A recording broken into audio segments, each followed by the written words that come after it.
The white flag is out on the 2013-2014 Real Sim Racing Icebreaker Winter Series, and tonight the season finale from the Las Vegas Motor Speedway, where we get set to crown our championship. Hello everybody, my name is Evan Pasoko again. This week Kyle Tarasca is going to be joining me up in the broadcast booth. And Kyle, a strange turn of events mid-race last week at the Texas Motor Speedway has set up a completely different championship picture than we were expecting coming into tonight. Good evening, race fans, and last week at the Texas Motor Speedway, it was Bobby Terrell. He was the story of the race. He went into the event with a 14-point lead over Chad Cole, but about through the midpoint, right about halfway during the race last week, he got into an incident with the 38 of Mark Bratcher going into Turn 3, caused a huge 10-car pileup, and Bobby Terrell was not able to finish the race. So going into this event tonight, Chad Cole, who won the race last week, is ahead of Bobby Terrell in points by 17 points.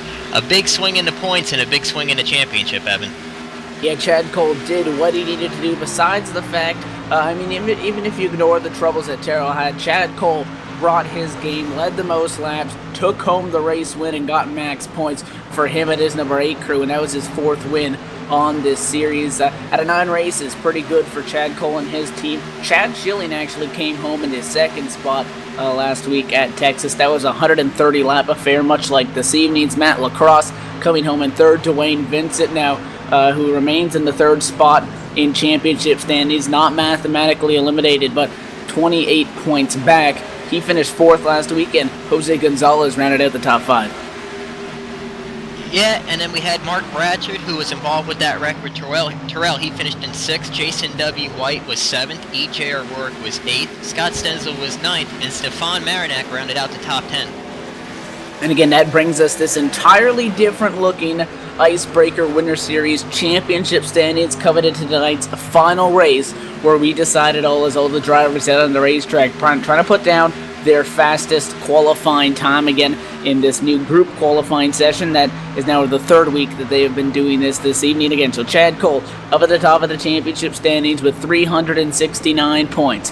Now Bobby Terrell finds himself 17 back as opposed to being 14 ahead going into last week's race after his tough race, finishing 28th last week. 3rd in points again, Dwayne Vincent, 28 points back. So not mathematically out of this thing, Kyle, but he is going to have to hope for something wild to happen if he wants to get up there. Jose Gonzalez in the 4th spot, 40 points back, and then get around out the top 5, 62 back is going to be Brendan Mercer's machine.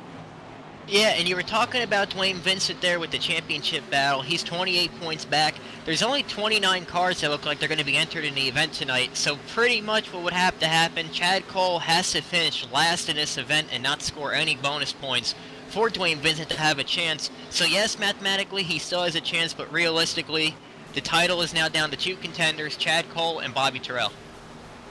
And you talk about Chad Cole, fastest currently at a qualifying session. So on the provisional pole is the 8 machine with a time of 30.873. That is exactly 1/10 quicker than CJ LeVere, who is currently sitting 2nd fastest on the speed charts. And now, Kyle, we look forward to this evening's race, Las Vegas, another 1.5 mile racetrack located in North Las Vegas, Nevada. The track itself at asphalt surface, again 1.5 miles in length. A little bit of progressive banking, 18 degrees on the bottom, 20 up top.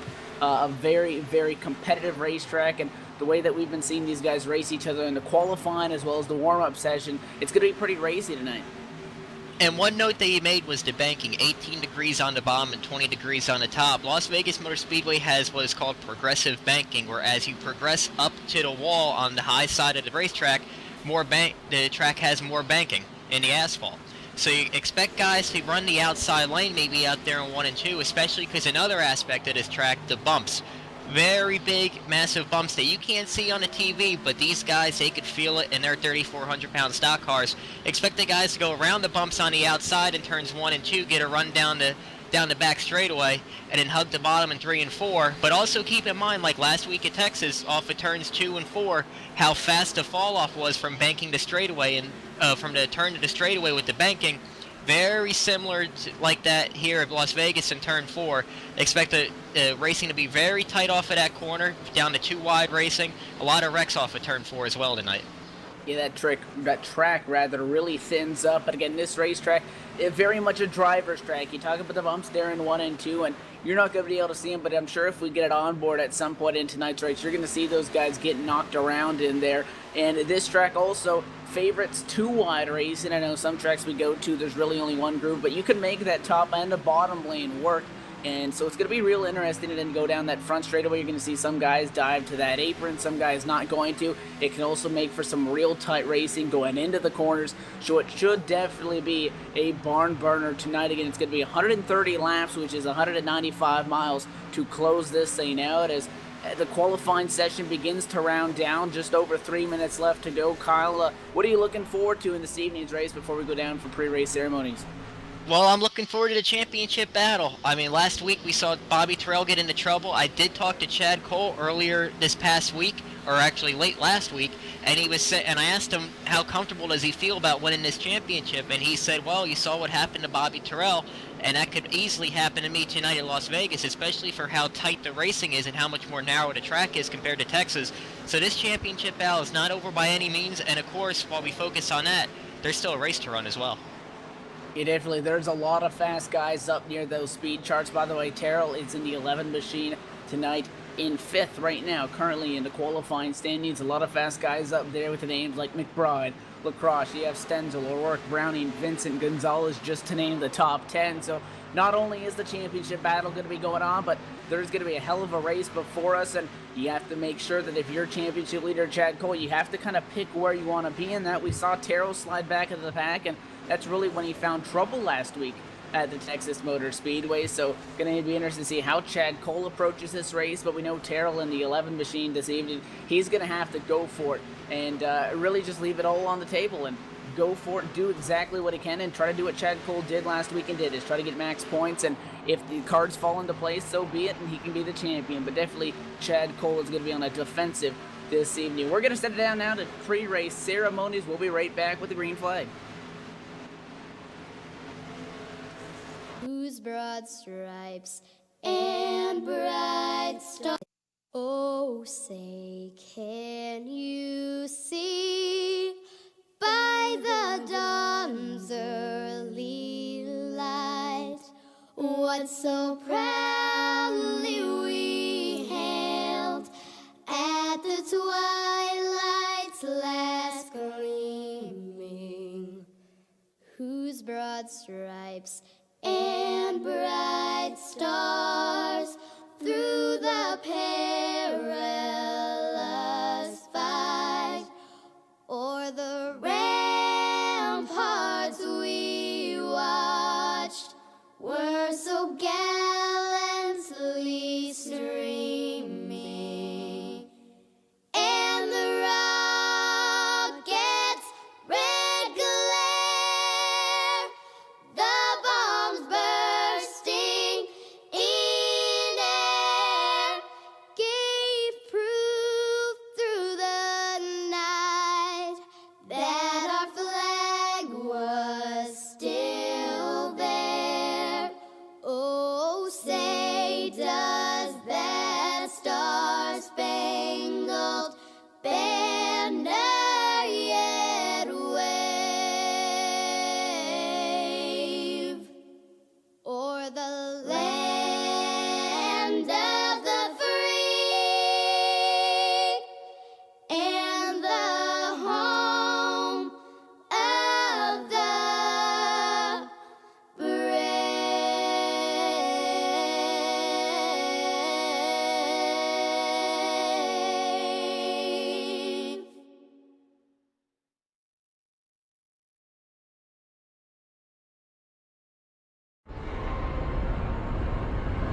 The field is on the grid, and we're getting ready to unleash these guys for 130 laps of green flag racing this evening. And Kyle, we're going to take them down now through the starting grid. It is going to be Chad Cole, championship points leader, starting on pole position in the number 8 machine with a time of 30.873. Outside row number 1, the Ford of CJ LeVere.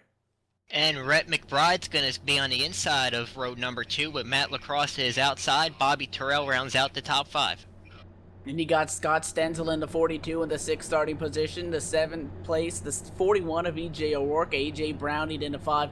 Going to be starting in 8th and 9th position, belonging to the 2 of Dwayne Vincent. And Jose Gonzalez in the 26. Going to round out the top 10. Scott Simley in the 68 is going to start in position number 11. Doug Manning in 12th. Chad Schilling, big contender from last week at Texas. Expect him to make some noise tonight starting in 13th. Mark Bratchard in 14th. Bruce Perry's going to round out the top 15.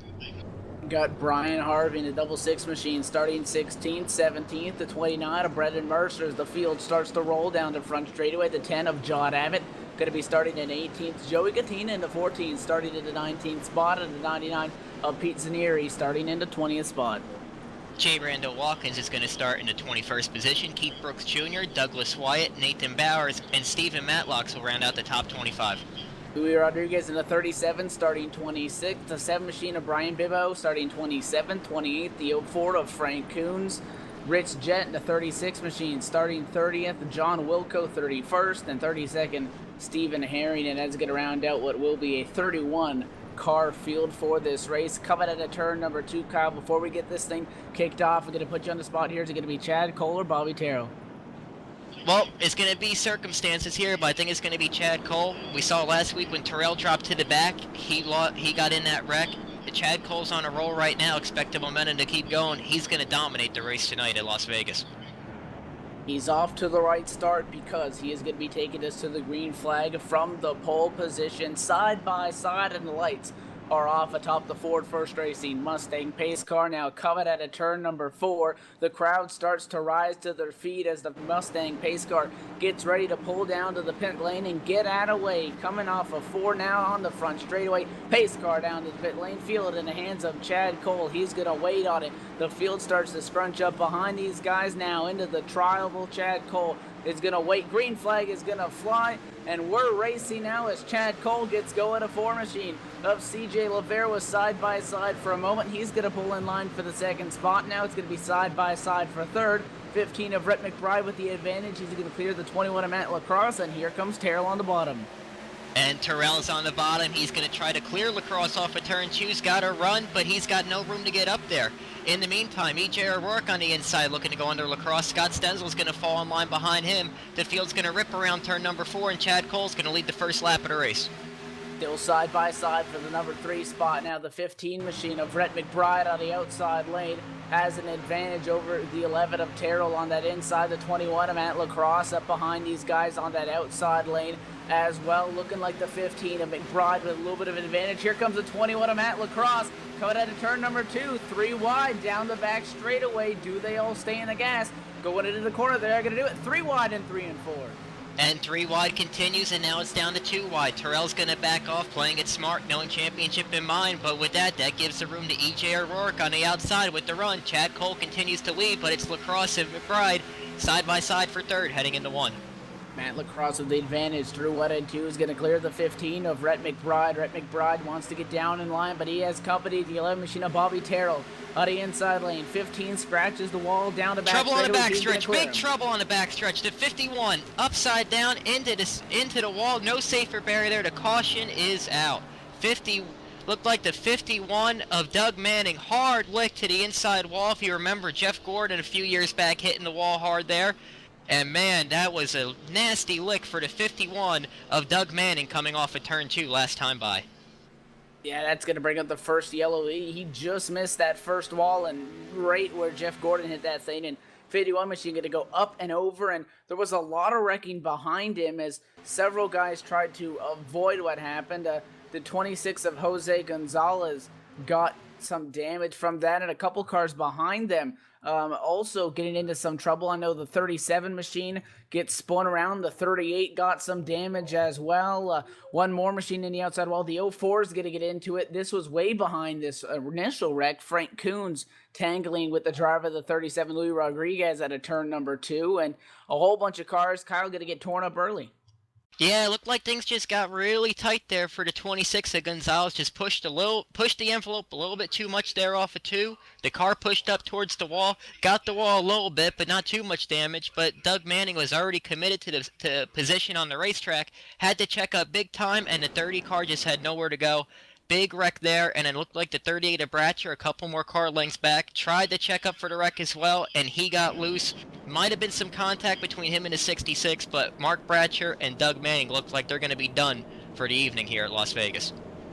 Those were several hard licks. They're going to put us under the first yellow flag of this evening, and gives us a moment to talk about Chad Cole up there at the top of this field, and currently sitting at the top of the championship standings right now, as his nearest competitor, Bobby Terrell, in the 11 machine, currently sits 5th. If Chad Cole can wrap this thing up, this would make it back-to-back major championships that Chad Cole would be able to get here with Real Sim Racing. He was the 2013 Full Throttle Cup Series. That series takes over their Monday night slot next week, and that is a full 36-week season for them. So if Chad Cole can make it back-to-back in these B cars, it's really going to put some pressure on those guys moving forward. But it also has to keep in mind that Chad Cole moved into the final race of that season last year, mathematically the champion, and he ended up actually getting taken out in that thing. So it just kind of reminds these guys that really anything can happen, and as much as he wants to be comfortable up there at the front of the field, some things are just out of his control. So he just needs to do exactly what he did last week, is run his own race. And in the end, he needs only 17 spots. I mean, he can finish 17 spots behind Terrell if they both have an even amount of bonus points. So definitely it's looking like it's in Chad Cole's favor, but the way we saw that racing, 3 wide for 3rd, I think that if those guys get up around Chad Cole in the number 1 spot, that he might have to back out of that thing, because that was a very aggressive start to this race. Yeah, you hit the nail on the head right there, Evan. 3 wide racing up in the front and 3 wide racing down in the back.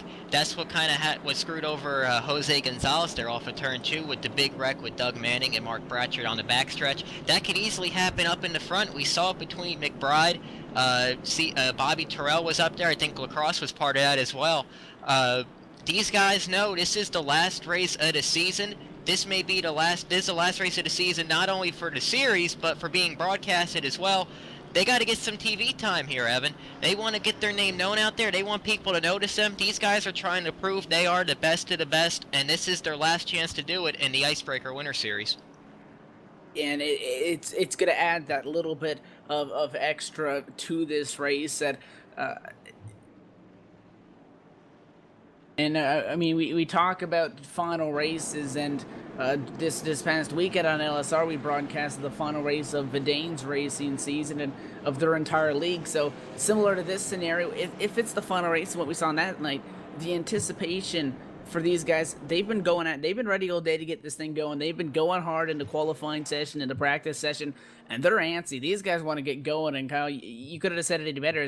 This is their last shot to get TV time. If they see 2 wide, I mean, we saw the 21 Matt Lacrosse, when he saw 3 wide, I don't think that if that was the second race of the season, he would have necessarily gone for it, but I mean, he was going for that thing because they really need to do it. And we're taking a look at the side of that 62 machine of John Wilco, and he's sporting an interesting Muppets design this week. Yeah, rumor on the street is that Wilco lost a bet sometime either right after Texas or sometimes during the week. So for the last race of the year, he is going to support the Muppets with their new movie coming out in about a month or so. So just going to show him a little bit of love here, and whoever he lost a bet to, I'm sure they're going to be laughing their you-know-what off after they watch the replay of this race in a couple of hours. Exactly. Several cars, or a couple of cars rather, down the pit lane. The 37 Rodriguez is down for damage repair, along with the 04 of Frank Coons. And Doug Manning and Mark Bratcher have taken their machines behind the wall at this point. Both of them appear to be on their way home at a premature ending to their season finale. Not what they were looking for, but What we're looking forward to is this ensuing restart because the lights are off on top of that Ford Force Racing Mustang pace car. We're doubled up and headed into 3 and 4, getting set to let these guys go back at it. Front row is going to remain the same. It's going to be Chad Cole on the inside lane, CJ LeVere in the 4 on the outside, however the 21 of Matt Lacrosse, who has shown that he's not going to be shot this evening. He's going to be starting on that inside of row number 2, coming out of Ford. And they will be coming off of 4, and iRacing First Racing Ford Mustang is about to pull off here with the lights being off. And here we go with the hard left turn. Chad Cole's on it, picks the inside lane here. Back it down, and the green flag is out. Not yet. Wow, what a late start there for Chad Cole. Would have thought he would have went way earlier with the restart box being closer out to pit road. But a good restart for Chad Cole here. He's going to clear him by 2-3 car lengths heading into turn 1 over CJ LeVere. The 4 Machine LeVere is going to get into second. 21 of Matt Lacrosse into third, side by side for fourth on back. The 11 of Terrell is going to get around the 15 Machine of Rhett McBride on the outside. He's bringing the 42 of Scott Stenzel in tow. Now Terrell looks to the inside of the 21 of Matt Lacrosse. Lacrosse is going to clear him in 3 and 4, but they're still 2 wide all the way back from 6th.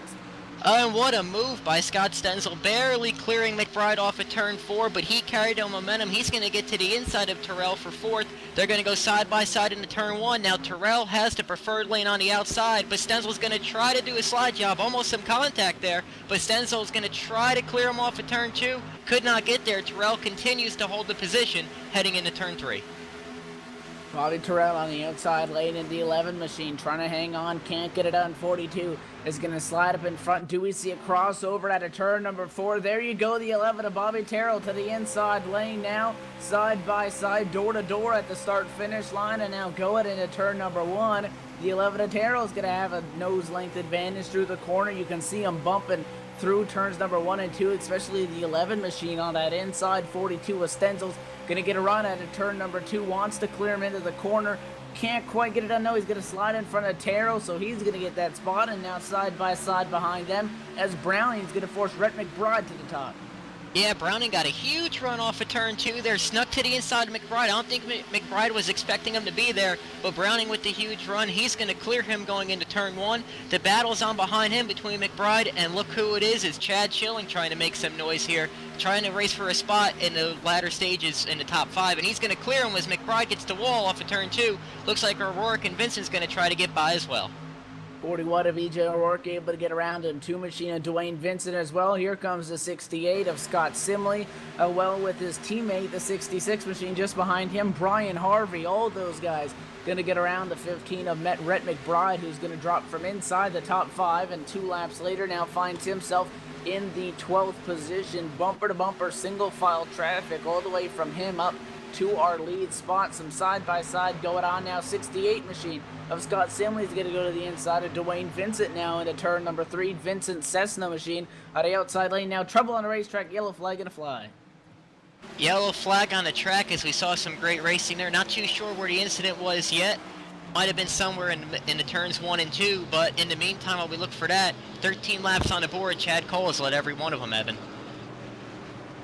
He's doing what he needs to do. The yellow flag is going to fly for a self-spin, and it's going to be the driver of the 78 Machine, Keith Brooks Jr., finding some trouble at a turn number 2 and just grazes that outside wall, and that car points to the left. He battles with that wheel to try to hang on to it, gives a couple swipes at it, and ends up going nose first into the inside wall. Nearly comes up. He comes out right into the racing groove down the back straightaway and puts it on the hook right away. Nearly coming back up into traffic, though. Yeah, Evan, I said in the beginning of the pre-race there that turn 4 was going to be the trouble spot tonight, but I might have been wrong. Again, as 13 laps, 2 cautions, and both cautions were a verdict of the treacherous number two turn here at Las Vegas. Same thing that happened to Gonzalez happened to Brooks Jr. Just got really tight off of the corner. The car washed up towards the wall, made contact with the wall, and could not recover. And there's a lot of runoff space down there to that before you get to the inside wall here at Las Vegas. And another hard hit bouncing back onto the track, almost flipping over like Doug Manning. Well, we're going to have some strategy played as all the leaders come down to pit lane. Brendan Mercer is going to stay out on the racetrack. CJ Lavere and EJ O'Rourke going to jump out of line. They're going to stay on the racing surface. Meanwhile, here comes race leader Chad Cole down into his pit stall. With the number 1 pit stall down at the end of pit lane. Right side's going to go up. Crew is going to put 2 right side tires on that machine. Going over to the left side is going to be a 4-tire stop for Chad Cole and fuel the 11 machine.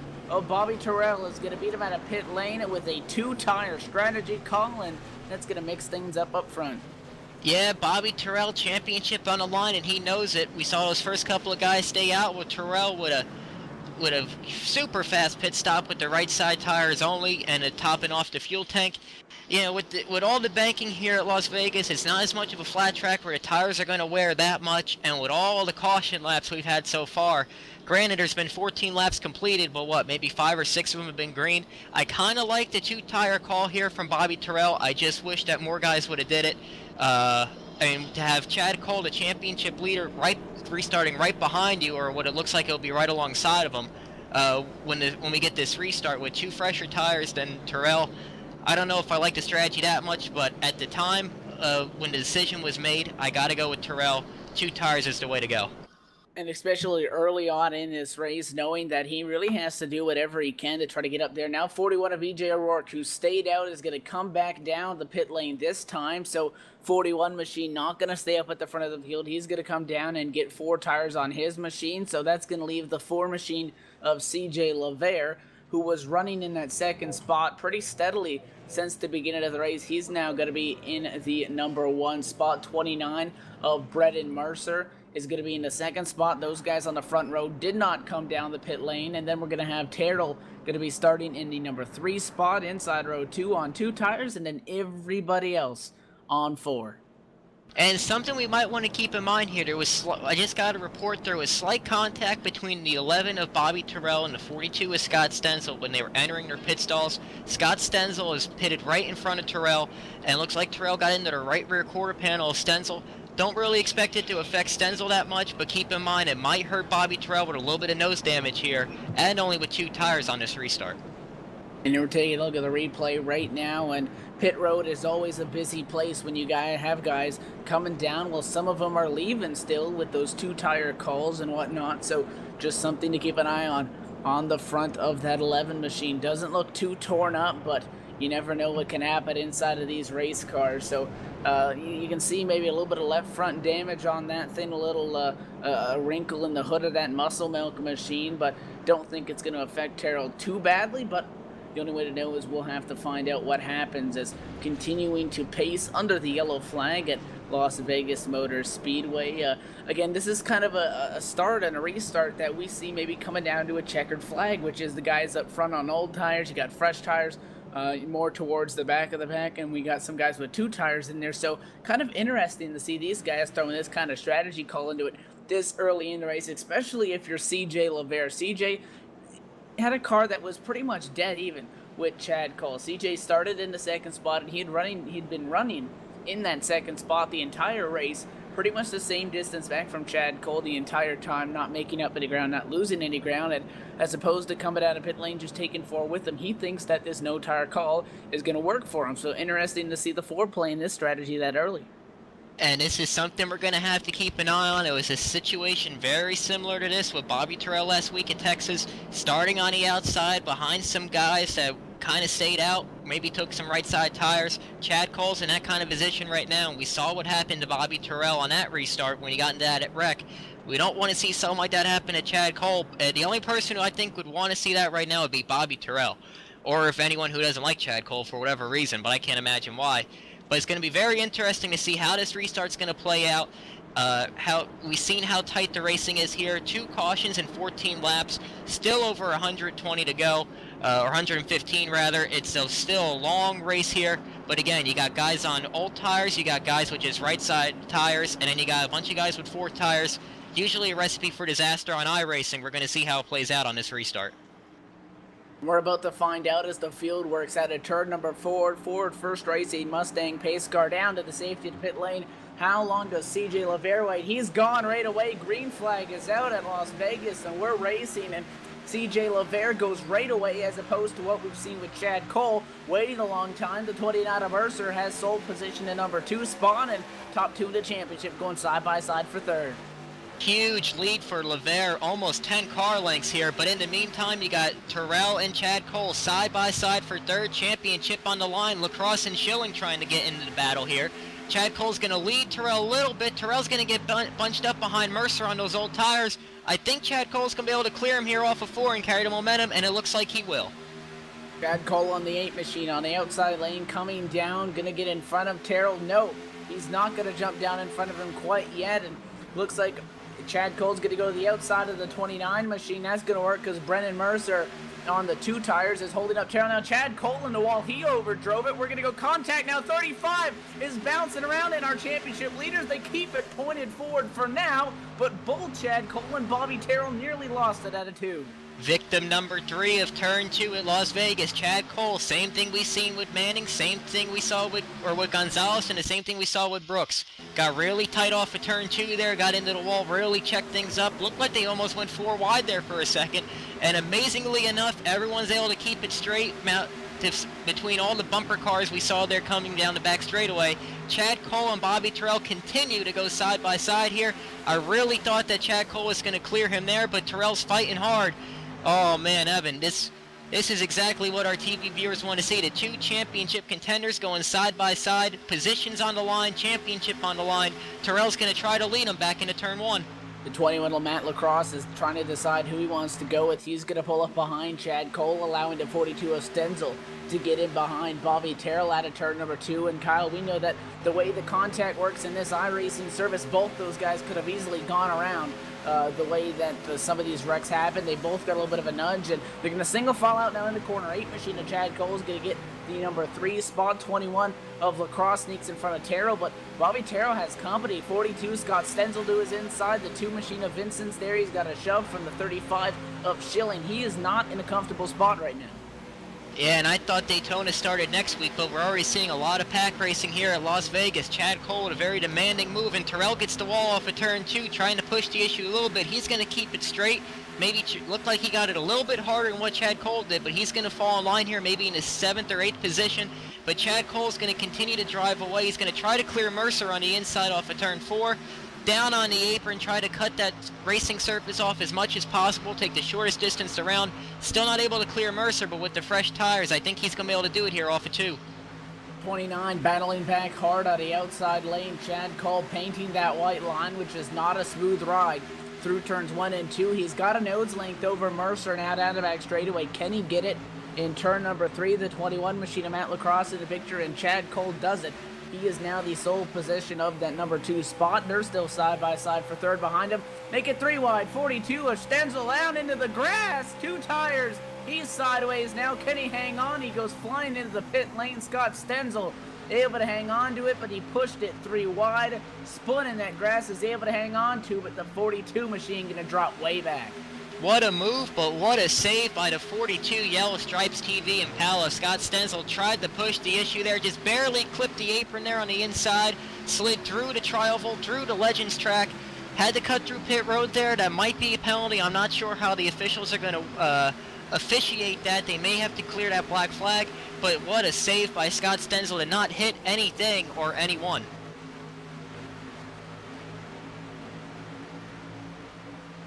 So that, then they're trying to settle things down. CJ LeVere still 0.7 of a second in front of everybody at this point. The 21, though, Matt Lacrosse, he is not letting Chad Cole run away with this thing. Matt in the 21 machine, he's about a car length or 2 off of Chad Cole's back bumper now, coming out of the corner. How about Wayne Vincent also in the number 2 Cessna machine now up into the top 4 as well? Yeah, and just to official word, that speeding penalty that Scott Stenzel technically got for cutting through pit road, he will not have to serve that penalty. All black flags were cleared for the 42 of Scott Stenzel. The race will continue to stay green and no penalties will be handed out here. And like you said, Dwayne Vincent trying to make some noise here. Championship realistically not in his hands right now, but running P4, keeping Chad Cole in his sights. Bobby Terrell's hanging on there too. unless something crazy happens to Chad Cole, which almost happened on that last restart, Chad Cole's going to walk away with this thing. But he is chasing down the 4 of CJ LeVere. But in the give it up for CJ LeVere on old tires yet. Chad Cole's on 14-lap fresher tires as him, and it's taken at least 10-15 laps just to catch him. Yeah, green flag still out to working lap number 26. This time out going to be 27 to 130 on the board. But Chad Cole is catching CJ LeVere, so I think that if this goes to a long green flag run, not going to be what CJ LeVere really was looking for, but he's definitely getting run down. Trouble with the 04 machine, smoking, and big trouble. Frank Coons coming down the pit lane with some engine troubles. Yeah, it looked like Frank Coons trying to get a replay shown up for you guys. Looked like he came off of turn 2, spun the car maybe, and the engine just wadded up. Same thing, victim number 4 came off of turn 2, got really tight, washed up towards the wall, made light contact with the wall. That shows you how well Chad Cole was able to hang on to that car, because the same thing happened to him, and he was able to keep it straight. But Frank Coons came off of turn 2 down the Nellis straightaway, hard contact again, that inside wall. Tore up the whole front end suspension and the engine. Frank Coons is done for tonight. Race over, season over for the Frank Coons machine. Definitely another victim of turn 2, Calamity Corner this evening. Meanwhile, up front, Chad Cole has gotten around CJ LeVere, but fastest car on the racetrack is Dwayne Vincent. Again, he's been flirting with a victory, but has been unable to get it. He's gotten around Matt Lacrosse and starting to wheel in both LeVere and Chad Cole up at the front of the field to the 2 machine, reeling those guys in, trying to get up to the number 1 spot, putting on a impressive performance here this evening. We talk about the championship is a very, very far-fetched for him and his crew, but he's going to fight, and I'm sure that he want to go away with his victory regardless. And you're seeing the speed out of the 2 machine that maybe he was lacking in some of these races. Again, he 29 or so points back right now. He's closing in on LeVere, though. CJ LeVere in the 4 machine just can't quite keep pace with these guys, and he's now back to second, which is where he was running when he decided to stay out on the racetrack, and Dwayne Vincent's closing in for that spot. Still very impressed with CJ LeVere, able to maintain this track position for this long on such older tires. Shows you how strong that 4 machine is. We get a caution here, a green flag pit stops later on in the race to even things back up. CJ LeVere is proving that he has a strong vehicle. He don't need as much fresh tires as these other guys do to just maintain with the leaders. He may be a major factor here when the race goes on, but like you said, that Cessna machine of Dwayne Vincent really making some noise here. Fastest car on the track. He's still got a winner race in this series, and what better way to end the season but with a bang, winning at Las Vegas. Fastest lap out of those top 3 guys last time by was CJ LeVere in his Ford machine, the Mustang, in that number 2 spot that you touch on has been so strong this evening and is really showing that with his ability to keep pace with these guys on those older tires, and he's riding in that little bit of a draft from the back bumper of a Chad Cole, a couple car lengths off. Dwayne Vincent kind of really caught these guys in a hurry and has stalled out a little bit. He's trying to work his way around CJ LeVere, so LeVere's doing a good job. He's not letting Chad Cole run away with this thing. He's hanging tough at the number 2 spot. These top 3 guys, a little bit of a breakaway. Matt Lacrosse is in the wings here, 0.7 of a second back from Chad Cole, but then you got to look almost 1.5 more seconds or 2 seconds between Chad Cole and the 5th place car, AJ Browning. Yeah, and again, in the 6th, 7th, 8th position, Bobby Terrell just trying to hang on there on those right side tires. Not able to hang on as well as what CJ LeVere has been able to do, even with those 2 fresher tires than what LeVere has. Bobby Terrell just hoping for a caution right now to get things even back up. Like he tried to go for a little bit of track position, not exactly, can't really remember where he was before that, but looking at the 4, CJ LeVere looked like he had some trouble off of turn 2, and the gap is closing fast between him and AJ Browning for 5th. Yeah, they're going to continue to battle for that spot. It's about, scoring's going to update here, and it's not that far. Simile is about 1/10 of a second back at this point, trying to close in his number 68 machine, about a car length or 2 off the back bumper of Browning, this time out and through the corner. Chad Cole now starting to inch away from what is now our 2nd place machine, Dwayne Vincent. Vincent up to the 2nd spot. Matt Lacrosse has scooted out into 3rd after CJ LeVere having those problems after running pretty much even laps with Chad Cole up at the front of the field. 4 machine caught the wall, went way down to the apron actually on lap 33. If we can get a replay of that, nearly bit that inside wall like we've seen with several guys before, but Kyle, he's able to hang on to it. So that turn 2 has been hell of a dangerous one tonight. Yeah, victim number 5, CJ Levere. Again, probably might be a product of the aero push, might be more of a product of the older tires. Just again, as we've seen all night, washed up to that wall, got the wall hard, but as we saw other guys go, you see how much of a talent Levere is, able to hang on to that car, use the runoff space very efficiently down there, and able to keep the car straight, continue on in this race.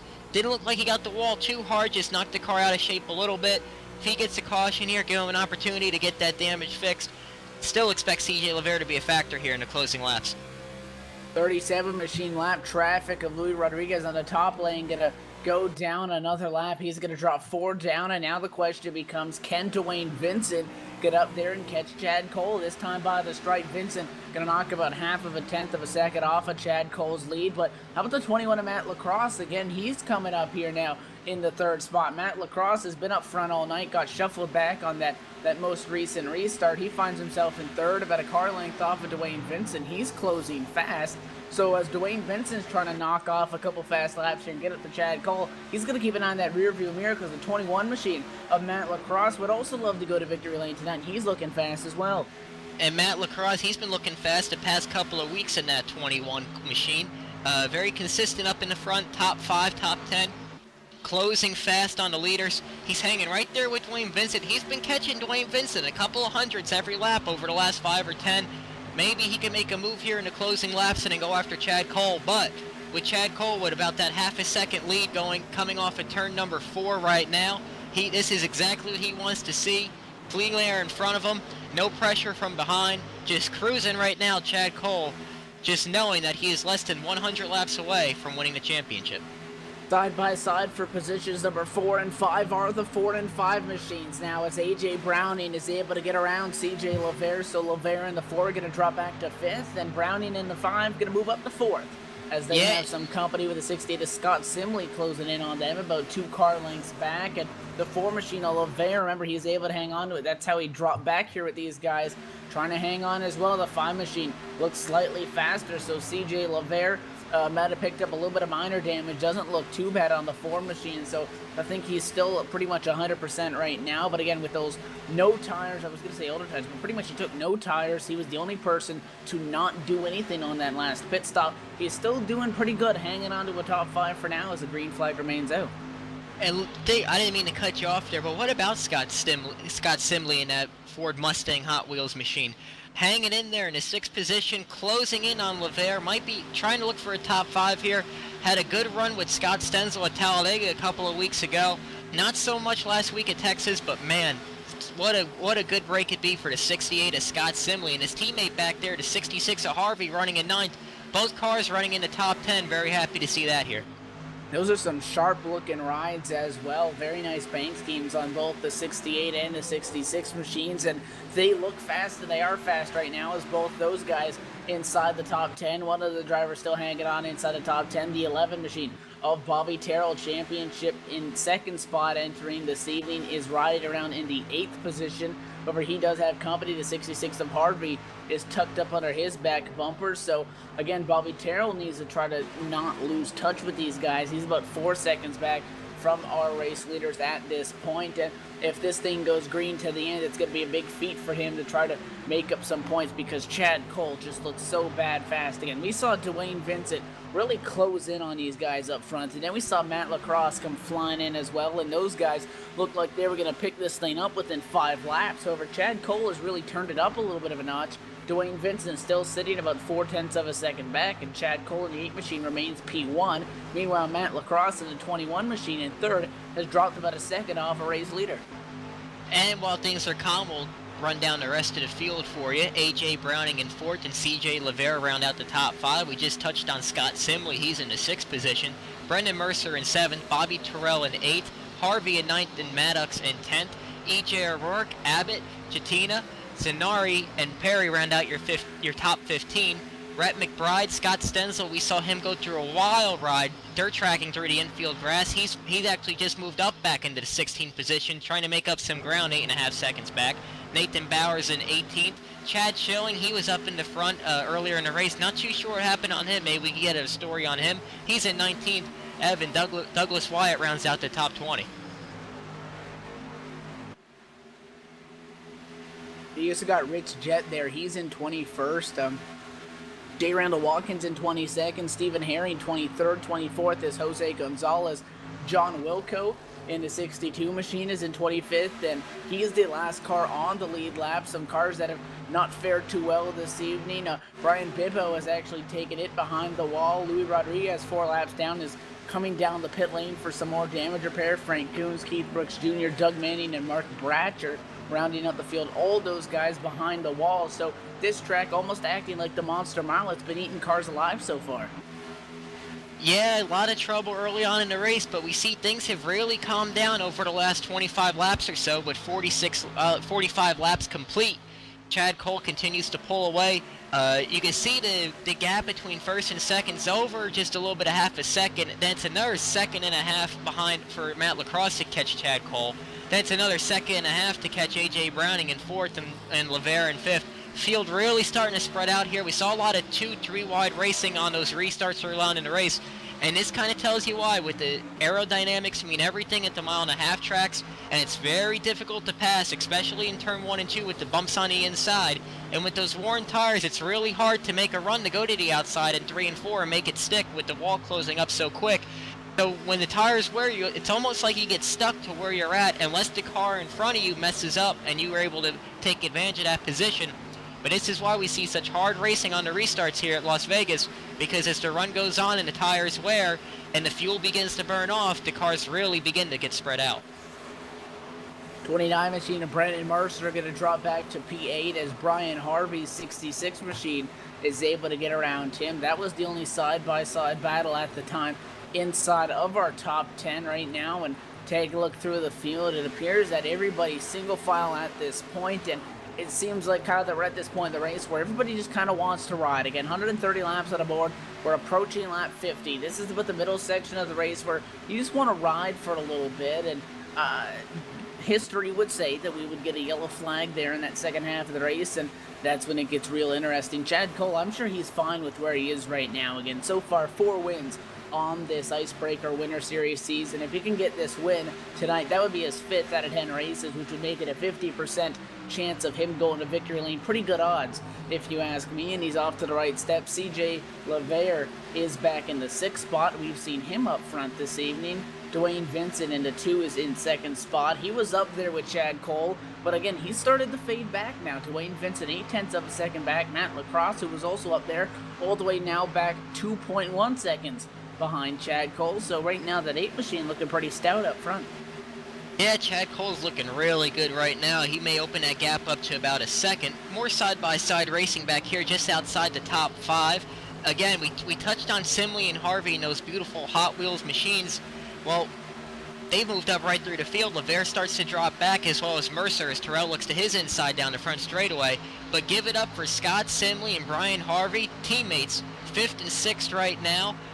Beautiful Hot Wheel machines here. One's a Chevy, one's a Ford, but man, just move. Feel-good story of the race so far, just like Chad Schilling last week at Texas, is a 68 of Simley to 66 of Harvey, making some noise here late in the tire run. Yeah, Scott Simley in the 68 machine started 11th, and you take a look at the double 6 machine of Brian Harvey started 16th, so those teammates moving through the field together. And interesting enough, even though they're teammates and they have identical paint schemes, you have Harvey in a Chevrolet and Scott Simley in a Ford. So I guess they're going to appeal to everybody now at turn number 2. 68's going to catch the wall, trouble Scott Simley is going to bite the outside wall and fall another victim to that turn number 2. And his teammate, 66 of Brian Harvey, going to go around him. CJ LeVere is going to throw it to the inside, can't quite clear him. And this is going to create a side-by-side battle at turn number 4, grouping him up behind him as the 29 of Brendan Mercer and the 11 of Terrell start to get into this mix. And they're going to bunch up into turn number 1, still side-by-side. 4 machine LeVere on the inside. 68, though, with Scott Simley. Doesn't want to give up. He's still up top. and the fresher tires are going to prevail off of turn 2 for Simley. One thing that you got to notice, in the 7th, 8th, and 9th position, Levere, Mercer, and Terrell, the 4 and the 29 took no tires on that restart, under that last caution, excuse me. Terrell only took right side tires. They restarted 1, 2, and 3 about 40 laps, or 20 laps ago, and here they are now just trying to hang on to the top 10 position. Shows you how important tires mean here at Las Vegas. But again, Brian Harvey moving up to the top 5 with a pair of 6s on his door. Anytime, Bobby Terrell hard into the wall, but he's going to keep it straight. But Evan, what I was going to say is here, anytime you're in Las Vegas and you got a pair of something, your chances increase pretty well. Definitely. The 11 of Terrell getting into the wall after finding a little bit of help to get there, actually, as he got a little bit of a nudge coming up and through that corner. And I'm trying to get tabs on what machine that was, but he just got clipped coming at a turn number 2 and evidently set him up into the outside wall, and that was a 6 machine. Pushed up a little bit, just enough to get Terrell into the wall. And I was going to say another feel-good story of the race, the 6 machine of Stephen Maddox. He's behind the 29 of Mercer right now, sitting in the 9th spot as both these guys try to run down CJ Levere to pick up some more spots. Maddox started this race, Kyle, in the 25th position as well. So a lot of comers and goers to this point in the race, as well as this green flag run continues to wear on, and the halfway point in this race just on the horizon.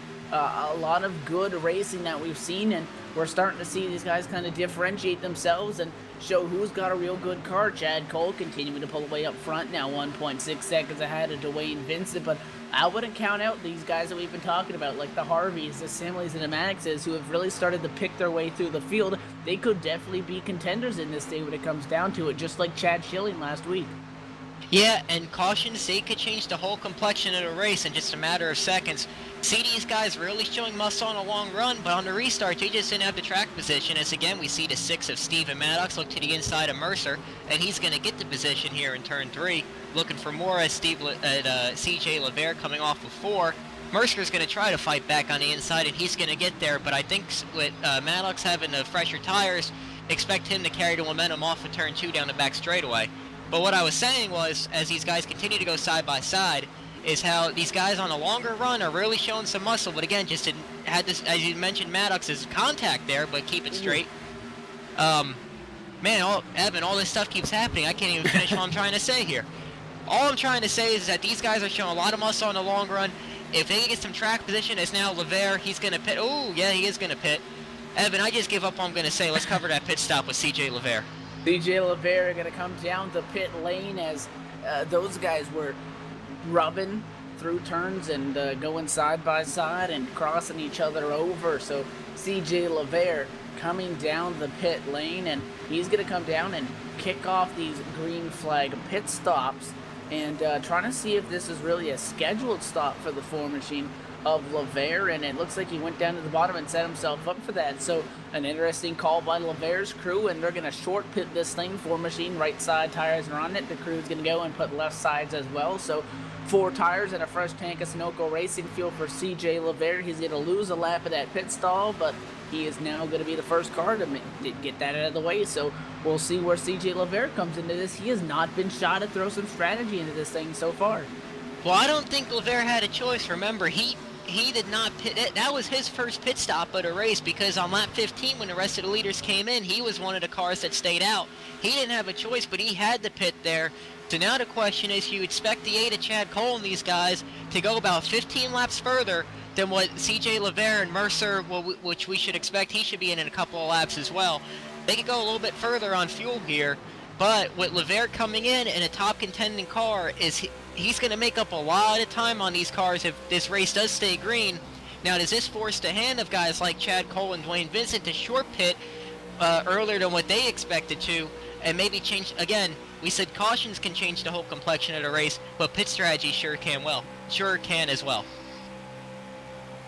Side by side inside the top 10 is the 29 of Brennan Mercer, position number 8, trying to hold off John Abbott. John Abbott in the 10 machine, another one of those guys that's been working his way through the field after starting in the 18th position, is up there. Can't get it done now down the back straightaway and now into turn number 3. So Brendan Mercer in the 29 machine has been able to hold off John Abbott. However, Abbott still knocking on the door in his number 10 machine. These guys pretty much bumper to bumper, and the closest battle is between those two right now inside of the top 10, as again we're seeing these drivers that had to play a little bit of strategy earlier in the race being forced down the pit lane at this point. Chad Cole, however, continuing to knock off laps and extending the lead up front as we continue to keep an eye on this battle with John Abbott's going to try it again. Back to the inside of Brendan Mercer in 3 and 4. Trying to clear, can't quite get it. 29 is going to keep a nose there in the middle of the corner and get that run out of 4. Door to door, and by the start-finish line, Mercer with a slight advantage. Yeah, and they're going to continue to go side by side. That opens the lane for EJ O'Rourke. Haven't talked much of him. He was a major player last week at Texas, but he's going to try to get in the mix here, running in the 10th position. Good racing here right now. We touched on the 4 pitting a couple laps ago. Maybe he did short pit a little bit, but you got to expect a 29 of Mercer, who's on the same strategy as the 4 CJ LeVere. He has to pit within the next 5 laps, I would imagine. Otherwise, he's going to run out of fuel. So, looking at the 2 strategies right now, you're looking at the 4 CJ LeVere. He wants this race to go green so everything could cycle out. He may gain some positions here. But Brendan Mercer, who's been staying out this long, you got to expect that he's looking for a caution here. Brendan Mercer is going to have to give up the 8th spot because he's going to come over to the radio and announce that the 29 machine is going to come down and get those fresh tires and fuel as he slows at a turn number 4 down to the apron, and you got to woe that thing up before you get to the pit lane, and he's going to spin it. 29 Brendan Mercer is going to come in too hot. I was thinking that it looked like he had a lot of speed there, and he locks it up, spins it around. He's going to get back rolling. No harm, no foul, but he's going to lose a lot of time in that incident. And the race is going to stay green because that incident happened on pit road and did not affect any kind of racing on the racing service. But thankfully, the 29 of Mercer did not hit any kind of the wall, the grass, or any other cars. He just gave up about 10 seconds worth of time right there, which is huge on the racetrack. He's going to get 4 tires and fuel after he's flat spotted those tires, and he's going to pull away here in just a second.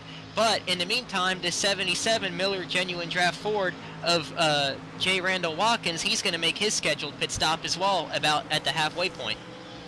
Yeah, left side tires on it as well, and he is off and going as we have just passed that halfway point in this race. So now on the downhill side of things, another machine going to come down to pit lane. 35 of Chad Schilling has made it the distance that he wants. He's going to come down the pit lane this time is what we're hearing over the radio with the 35 crew, and he is going to pull it down from position number 16. So as you start to see several guys start to come down the pit lane, the question is going to be how long does Chad Cole stay out, because typically if you see that 8 machine come down for the number 1 spot, that's when you're going to see the whole field pit as well. I think if you're Chad Cole, you have to wait until the last possible second to pit. Keep in mind how spread out the field is right now, and keep in mind Chad Cole does not have to win this race to win the championship, even though he's driving like you would think so. We saw what happened to the 29 of Mercer coming on the pit road. He spun his car, but spun it on pit road so the caution didn't come out. This is a very difficult...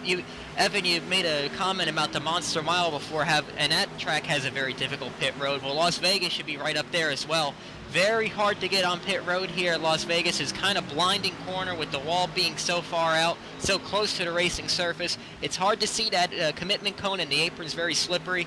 Very likely to see an accident coming on for green flag pit stops here with guys trying to push the issue. You'd hate to see Chad Cole get bit by a caution, lose a lap, and again move him way back in the field, which would be mid-pack, maybe around the 15th or 16th position. Here we go, Chad Cole slowing in 3 and 4, and race leader going to come down to the service of his crew, and you're going to hear a whole bunch of drivers start to announce that they are going to join him as well. Scott Simley slowing the 68 machine down. He is going to come down the pit lane. Couple other drivers going to stay out. Scott Stenzel going to come down with the 42 machine. The 11 of Bobby Terrell also down the pit lane. And in the meantime, Dwayne Vincent continues to lead, but we're going to focus on pit stops here. Championship leader Chad Cole slides into his pit box very smoothly. Going to be 4 tires and fuel. It's going to be the call. Going to wait for him as we see a bunch of guys get around that are further back in the field. Focusing on Chad Cole, the 8 Machine Championship leader of the race, dominated the event so far. Clean pit stop for him. Gonna pull away ever so easily, not worried about speeding. He's gonna clear that cone, come up through the gearbox, and he's gotta stay on that apron until he hits the back straightaway here, coming off of turn 2. Dwayne Vincent also going to give up race lead and come down the pit lane, which puts EJ O'Rourke now to the number 1 spot. 5 is down the pit lane as well. That's AJ Browning, Matt Lacrosse on the pit lane, John Abbott, Joey Gattina, Rhett McBride, Stephen Maddox, everybody down the pit lane, and it all happened right as soon as Chad Cole came down to everybody else top things off. So as we watch the scoring loop update, it's going to be Chad Cole, the last car on the lead lap at this point. EJ O'Rourke, current race leader, was unable to get around him. So O'Rourke is currently your race leader. He has not yet made his stop as things, again, continuing to cycle through. Is now Dwayne Vincent hitting the racetrack again with Browning, Lacrosse, and Harvey all in tow. And again, another thing you touched on is you got to stay on that apron all the way through 1 and 2, and then you can enter the racetrack on the back straightaway per the RSR policy. So that cost these guys to lose a bunch more time. Now O'Rourke down the pit lane, and things going to cycle through. That's going to put Chad Cole up to the number 1 spot. And the Gary Mercer Trucking Ford Mustang is going to crawl at 45 miles an hour down the pit road here. And with EJ O'Rourke now pitting, that should cycle us through the green flag pit stops. Very impressed, not other than the 29 of Mercer, not really any kind of real incidents here entering pit road. And even exiting pit road, it's not very easy to stay on that apron and not wreck your car when you see all these guys driving around your outside. Oh, but trouble on the front stretch. The 77 of Watkins, the 26 of Gonzalez, right in front of our points leader, Chad Cole. Big trouble entering turn 1. Caution flag is going to fly, and several drivers going to get caught 1 lap down. That's going to throw a twist of strategy into this, and it looks like the incident is going to be between 2 lap machines who pitted together, and that's the reason they were a lap down. And it's a 77 of J. Randall Watkins pushing up, getting into the 26 of Jose Gonzalez on the front straightaway. 26 sideways. He was able to keep it out of the outside wall, and caution is going to fly, but man, that was right in front of race leader, and Chad Cole saw that one. That was close. Yeah, and man, I don't know what happened there. It's a very awkward place to get into a wreck on the front stretch of any track. Granted, the front stretch practically is a turn here. 26 and a 77, they just came together. Looked like if you're an iRacer, you know what it's all about. The infamous net code looked like might have played a role in that incident. Pretty much when your computer connection, granted this is sim racing, your computer connection, it feels like, or the connection thinks that it made contact with the car you were racing, but technically it did not. And then those 2 guys just came together. Looked like a total racing deal accident, but nonetheless, right in front of race leader, championship leader Chad Cole. And we talked about it last week with Bobby Terrell, how quick things could change, and things really almost changed for everyone here in this race with Chad Cole almost getting involved in that accident. Great driving by the 8 Machine, and that's why he's a championship leader. Chad Cole is going to go down to the pit lane. Does he stay or does he fake these guys out? He's going to come down. Chad Cole down the pit lane. Lavere is going to follow the 5 Machine. Is not going to pit. Browning, Lacrosse, O'Rourke, Brian Harvey, Simley is going to come down the pit lane, unlike those guys in front of him. Maddox going to stay out. Stenzel down the pit lane. John Abbott going to stay out. Brennan Mercer down the pit lane. Joey Gattina is going to hit the pit lane, along with Rhett McBride and Terrell, Perry, Schilling, Bowers, and the rest of the guys on the lead lap hitting the pit lane. So we're going to divide this field again with some more varying strategy calls. I really like the call to pit for Chad Cole there and a bunch of those other leaders. We saw what happened on the long run with Lavere and a couple of those other guys. I believe it was Mercer and Terrell. On the long run, they just, even with only 10 lap older tires, granted the tires aren't that old now, but man, just they could not hang on for anything here as the run went on. Granted, with the laps closing and the season coming to an end, this might be the perfect storm here for the old famous saying, cautions breed cautions. But the way how this race is going, can't really say that you could bank on that.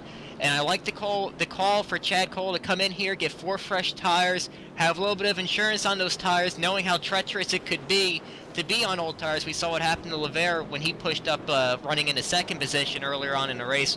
Like the call for Cole, Vincent, and a couple of his other leaders to come down here, get 4 tires, and let's just have at it here in the closing laps. Well, we are on the downhill side of things as the halfway point is come and gone, and we're getting set for a great race to the finish now. Within 60 laps to go, and we're going to throw it to a commercial break. When we come back, more green flag racing from the Las Vegas Motor Speedway. You're watching LSRTV's live coverage of the 2013-2014 Real Sim Racing Icebreaker Winter Series Championship race.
And we are back live at the Las Vegas Motor Speedway. Do apologize for the minor technical difficulties, but the green flag back out. And there's trouble in turn one. CJ Lavere hit the wall hard. Hard lick for CJ Lavere. Can't look like the race stayed green though. He was able to keep it straight. Evan, really sorry to cut you off there. I just caught the corner of my eye. Big trouble entering turn one for the 4 car, CJ Lavere. Really pancaked the wall hard, as we're going to get the replay up for you right now. And it looks like it's contact with the 10 machine of John Abbott. John Abbott getting into it in the corner, and Lavere up into the outside wall, getting that damage. And CJ Lavere coming over the radio and saying, "I see how it is." So CJ Lavere going to drop now to 20th spot. Such a heartbreak for him and his number 4 crew, who are looking to try to get a win this evening to close off their season, and a win that has eluded him so far, and it's not going to happen tonight. He is in the inside wall, and his night's done. And I'm looking at this replay here. I'm not sure if CJ Lavere does see how it is. That looked just like a hard racing deal. Looked like Lavere was just racing his line, but so was Abbott, and the two guys came together. Words began to exchange here over the scanner, but in the meantime, there's a race running. Yeah, they're talking, and John Abbott coming over the radio, and he is a series admin, and he referring to a race earlier in the season and is now saying we'll just call it even now. So these guys may have had some history earlier on, but nonetheless, CJ Levere is out of this race, and we got some hard racing up front. Matt Lacrosse in the 21. He's on the left side of the 5, and he's also on the back bumper of race leader EJ O'Rourke, as O'Rourke, you see him struggling with those bumps, and 21's going to get him. Here comes the 8 machine. Chad Cole's going to squeak by. 3 wide now for the number 2 spot, as another close call at a turn number 2. Side by side for second now. Chad Cole trying to get on the inside of Matt Lacrosse. 21's going to get it out of 2, or out of 4 rather, on the top lane. Another close call indeed for championship leader Chad Cole. Got 3 wide there off of turn 2. Again, the treacherous turn 2. Guys pushed up towards the wall. They were 3 wide, almost went 4 wide there, but everything's able to shake it out. Remember, Chad Cole on fresher tires than these guys up in front of him. He's trying to sort through the field, try to regain that lead position now. Will it be tires or will it be track position here when it's all said and done? Right now, track position is winning with E.J. O'Rourke in the lead, Matt Lacrosse in second. Dwayne Vincent's going to try to get on the back bumper of Scott Simley in 6th. Almost got him loose there, but we talked about the feel-good story before when I couldn't talk because all the action happening on the track. The 6th car is Steven Maddox. I said earlier the guy showed some muscle on the long run. If he could just get a caution and get some good track position on the restart, he got the track position now. He's up in the top 10. We're going to go on board right now with Maddox in the number 6 machine. You can see this big group of cars right in front of him continuing to battle. He is in the 7th spot. You're taking a look up in front of him is Dwayne Vincent as we ride on board with him now through the tri-oval. And these guys in front of him in a single file line for the time being, but bumper to bumper, not giving each other any room, and that's just a sign of the fact that this race is coming down towards the end of it. We got a little bit of bumping going on for P2, the 8 machine of Chad Cole, as opposed to stepping to the inside of Matt Lacrosse. He's going to usher him down that Nellis straightaway into turn number 3 as they try to chase down E.J. O'Rourke's Gary Mercer Trucking number 41 machine up at the front of the field right now. Green flag still out, just about 13-14 laps away from lap number 100, and after that wild restart there, Kyle, and we're trying to see what happens with Chad Cole. Again, Chad Cole needs to count his lucky stars, because that's about 2-3 times that he nearly got taken out in turn number 2 this evening. He restarted 7th, and he's already back up into the top 3. Meanwhile, we're going to go side by side for P5. Yeah, and if Chad Cole has any lucky charms left in the arsenal, he's using them tonight. In the meantime, couple spots behind him, Dwayne Vincent, Scott Simley going side by side for the position. Dwayne Vincent's going to clear him. And you mentioned before the word chasing. How about chasing down Scott Stenzel? He came in the 42 position, car number 42 in position number 9. About 10 laps to go on this restart as they go 3 wide behind him. On that restart, he restarted in position number 20. He's now to position number 9. Remember, he tried to go 3 wide earlier in the race on the apron, clipped the grass, and then had that amazing save and that run through the tri-oval grass. What a slide and a save by Scott Stenzel. And what a recovery right now, back up into the top 10. He is chasing down Joey Jatina in the 8th position, who we haven't talked much of. Solid run for him, and Maddox in the 7th position. And Joey Katina in the 14, position number 8 right now at his great clips machine riding around. And another guy that's making the charge in front is that Steven Maddox number 6 machine, back now up into what is going to be position number 6 this time by the start finish line. But these guys are still going at it up front. They've been bumper to bumper, about a car length separating the top 4, all in a single file line. They're starting to mix it up, however. Matt Lacrosse in the 21 machine tried to get something going on our work, couldn't get it done. The 8 machine now, Chad Cole's going to get a run at turn number 2, and he's going to push that 21 again back down that straightaway and into turns number 3 and 4. How about AJ Browning as well in the 5 machine? Started inside the top 10, has kind of been quiet to this extent in the race, and he's making an appearance not only in the top 5, but he's in this mix for the lead. Yeah, and just a quick note on championship battle right now, Chad Cole, you see him on your screen running in the 3rd position. Bobby Terrell, the 2nd place in points, had his trouble last week. He's running in the 17th position right now, not the night that he was looking to have, but Chad Cole is definitely having a night that he was looking to have coming into this race. Running solidly in the 3rd position. He knows he has the fresher tires than the 2 guys ahead of him. He's just trying to bide his time right now, not really looking to cause any trouble. Just about 40 laps to go here in the race, and the championship is all his. Not looking to make any kind of stupid or aggressive moves here. Just going to ride with the pace of the race right now. The pace of the 41 and the 21 right in front of him. You can see coming off of turn 2, he gets a huge run every single time behind Matt Lacrosse, but opts not to pass him, ride in line, use the draft, maybe pull away from the guys behind him. Chad Cole, points racing right now and racing smart. We're going to go on board with Chad Cole in the number 8 machine. He's sitting third, again behind Matt Lacrosse, and maybe that pushing has paid off because that run that he's getting out of turn 2 has benefited. He nearly got in, and he did make slight contact with Matt Lacrosse's right rear bumper, and if you look at both of their bumpers, you'll notice that those two guys are teammates. So possibly Chad Cole trying to help Matt Lacrosse out in this deal and maybe try to usher him to victory lane, because again, you mentioned he's had that run at a turn number 2 several times, but he's decided to just stay in line behind Lacrosse and try to help him out. EJ O'Rourke is on the defense at this point, trying to hang on, goes high, swipes down low in the corner, and is just barely hanging on to the number 1 spot. But Matt Lacrosse, being the 21 machine with help from the 8 of Chad Cole, looking pretty strong, P2 and 3 at this point. They're trying to challenge now to back straightaway. 21 looks to the inside, can't get it done this time. And the top 5, O'Rourke, Lacrosse, Cole, Browning, and Vincent, all within just about half a second of each other. Here comes Matt Lacrosse with the power move on the outside. Lacrosse down to the apron, or O'Rourke down to the apron. Lacrosse on the outside, and his teammate Chad Cole pushing him. They're going to go side by side for lead in 1 and 2. Will the 21 be able to carry the momentum off of the corner? He's going to get to the rear bumper, and he's going to get side by side down the Nellis straightaway. Almost contact there as they head into 3.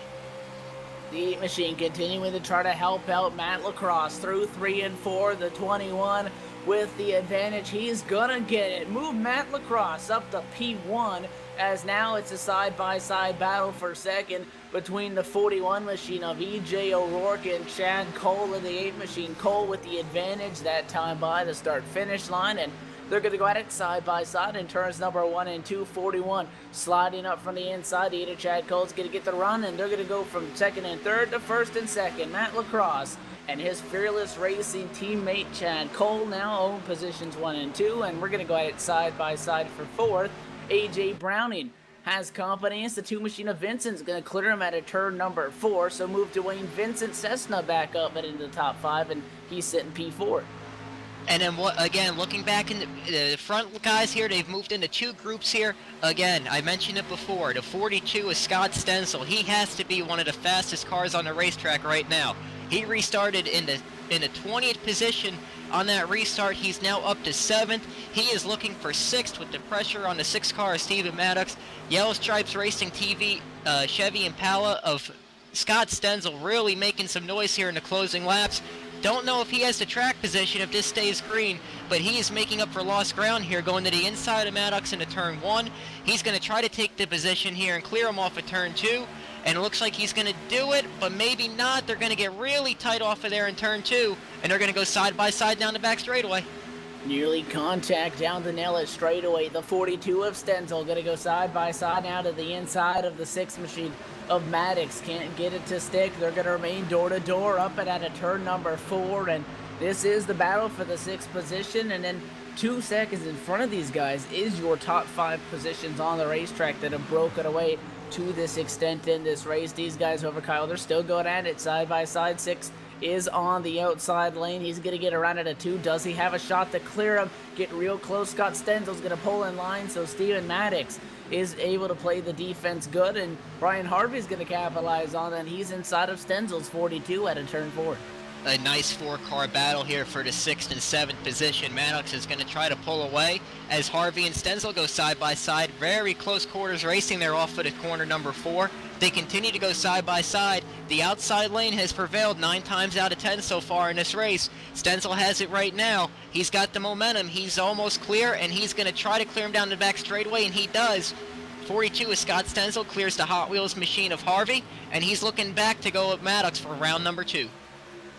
As these guys continue to go bumper to bumper, we do have a change for the lead this time, but it's going to be Chad Cole in the 8 machine to P1, and you can really see that him along with the 21 Matt Lacrosse are using some team tactics, because I hopped back in on that paddle out of back straightaway, and Chad Cole, Matt Lacrosse together, and everybody else was fanned out trying to find a way around them. So teammates really working good together at this extent in the race, and now we have passed the 100 lap point in the event. So 30 to go. It's going to be 29 to go this time by the start finish line. Chad Cole, he's doing exactly what he did last week, Kyle, and that is he's got max points, and he's sitting P1 as the laps continue to wind down. Green flag still out at Las Vegas. And this is right about the point in the race last week at Texas when Chad Cole took over. He has everything lined up where he wants it. He's got 4 fresh tires. The guys behind him, other than Dwayne Vincent, do not. But Dwayne Vincent has a teammate Chad Cole has a teammate between himself and Dwayne Vincent. The 21's going to make it very difficult for the two of Dwayne Vincent to get by him, I would imagine. AJ Browning looks for the 4th position on the inside in the tri-oval, but Chad and EJ O'Rourke's going to give up the position heading into 1. He just came over to Scanner. But Chad Cole, he's going to expect for him to pull away here. The only thing that could save Bobby Terrell's chances of winning a championship right now would be a caution, and that caution being Chad Cole. Still side by side with these guys that we were keeping an eye on not too long ago. Brian Harvey is going to go on the attack at a 66 machine. Battle is on for the number 7 spot as 66 on the inside gets real tight, nearly gets into the door of the 42 machine. And we're going to go 3 wide. There goes the 14 of Joey Gattina. We're going at it 3 wide down the front straightaway. He gets loose on that apron, can't maintain the speed. Is going to pull back up in line now behind Brian Harvey, but Harvey and Stenzel remaining side by side. These guys have really been putting on a show. 42 is going to clear him off the corner, and now teammates going to go at it as the 68 of Simley's going to sneak in line on the top. A lot of racing experience in that pack right there. You mentioned Scott Stenzel, ARCA Racing and Camping World Truck Series experience. And looking at the 14 of Joey Gattina, very familiar around the Dale Jarrett Racing School, around the southeast and southern states. Just heard some breaking news with him. He may have an ARCA Racing Series deal coming up here to run part-time in 2014, so keep an eye on him. But again, a lot of racing experience from the real world, bringing it to the sim world here at Las Vegas. Things start to spread out a little bit here. And again, what's this going to be, round number 3? Almost some contact there between the 42 and the 6. And Stenzel's going to try to carry the momentum, get a run down the front straightaway, and he's right on the bumper as Stephen Maddox heading into turn number 1. On that back bumper now as they go into the quarter, Scott Stenzel's going to throw it in there, and he's going to get to the door, and his number 42 Yellow Stripes machine pushes up, forces the 6 contact. 42 and 6 into the wall. They're bouncing. 42 is going to go around now. 66 in the wall. 6 of Maddox hooks some yellow flag. Gonna fly. And there's that yellow, Kyle. Wow, what a wreck. Big troubles for the 42 and the 6. That was the 3rd round of them going side by side. It was a great racing battle, but it comes to a very tragic end off of it. Once again, a treacherous turn number 2. Stenzel, as you said, Evan, you had the call. He threw it in there on the inside of 1 and 2. Looked like he came up a little bit.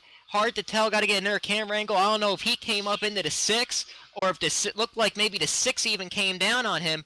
Can't really blame that on Scott Stenzel because it looked like the 6 just kind of pushed up, as what we saw earlier in the race with a bunch of other guys, hit the wall, came down into the right rear corner panel of the 42 of Scott Stenzel. Big trouble for those guys. It looked like one of the Hot Wheels machines there had big trouble as well. They got a piece of it heading into turn number 3.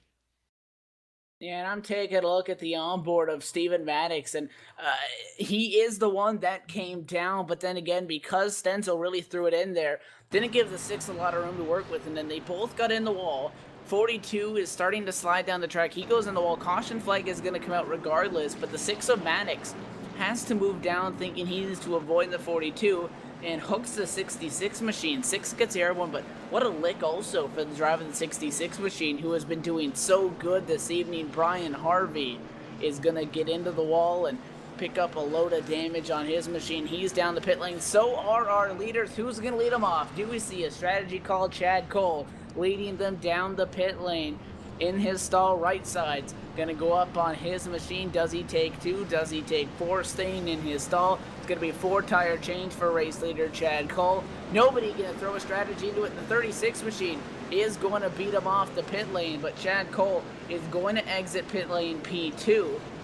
36 machine that beats him off of pit lane is actually Rich Jet, who is in pit road for damage repair, so nobody able to beat Chad Cole off the pit lane. However, the 11 machine of Bobby Terrell, again, one of the championship contenders, and he's starting to see time start to tick away. For the second time this evening, going to make a 2-tire call. Desperate times call for desperate measures for the 11 of Bobby Terrell. Didn't have much of a choice. I know he reported earlier that he had some damage, and as we saw here, he did not have the track position that he needed to win the race, or the championship for that matter, but here he is. He's going to be restarting right alongside of the 8 of Chad Cole on this restart. Oh man, well, I can't imagine that Bobby Terrell's the person that would wreck anybody or make intentional contact to win a championship, but we've seen crazier things happen here in the RSR Icebreaker series, Evan. It's going to be a wild restart here that we're going to get with about 20 to go. And it seems like that is the way that it is every week here, Kyle, with RSR and the Icebreaker Winter Series. Is you can have that little tame part mid-race, and then there's going to be a big curveball thrown into this thing. And we were talking before the race, and I was pretty much in agreement with you that you got to watch turn 4 when you're going to be going at it side by side. But we've seen almost double-digit incidents at a turn 2. Yeah, I'm really surprised about that. I really thought that turn 4 was going to be the trouble spot tonight.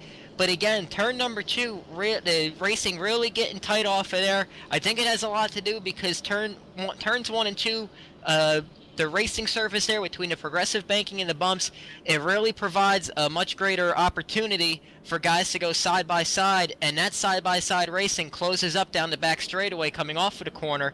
I believe, man, that had to be like the 7th or 8th incident we saw someone get into the wall or get loose off of turn number 2, and we saw that big wreck that pretty much took place down the entire Nellis straightaway heading into turn 3. Tough break there for Harvey, had nothing to do with it. Tough break for Stenzel too. He was just racing him hard, just what he was born to do, race hard and win races. And just a really bad deal for him. Maddox was a really feel-good story at a race until he got loose, and just really unfortunate for all those guys. Pure racing deal, but unfortunately the race will go on as their season is about to end.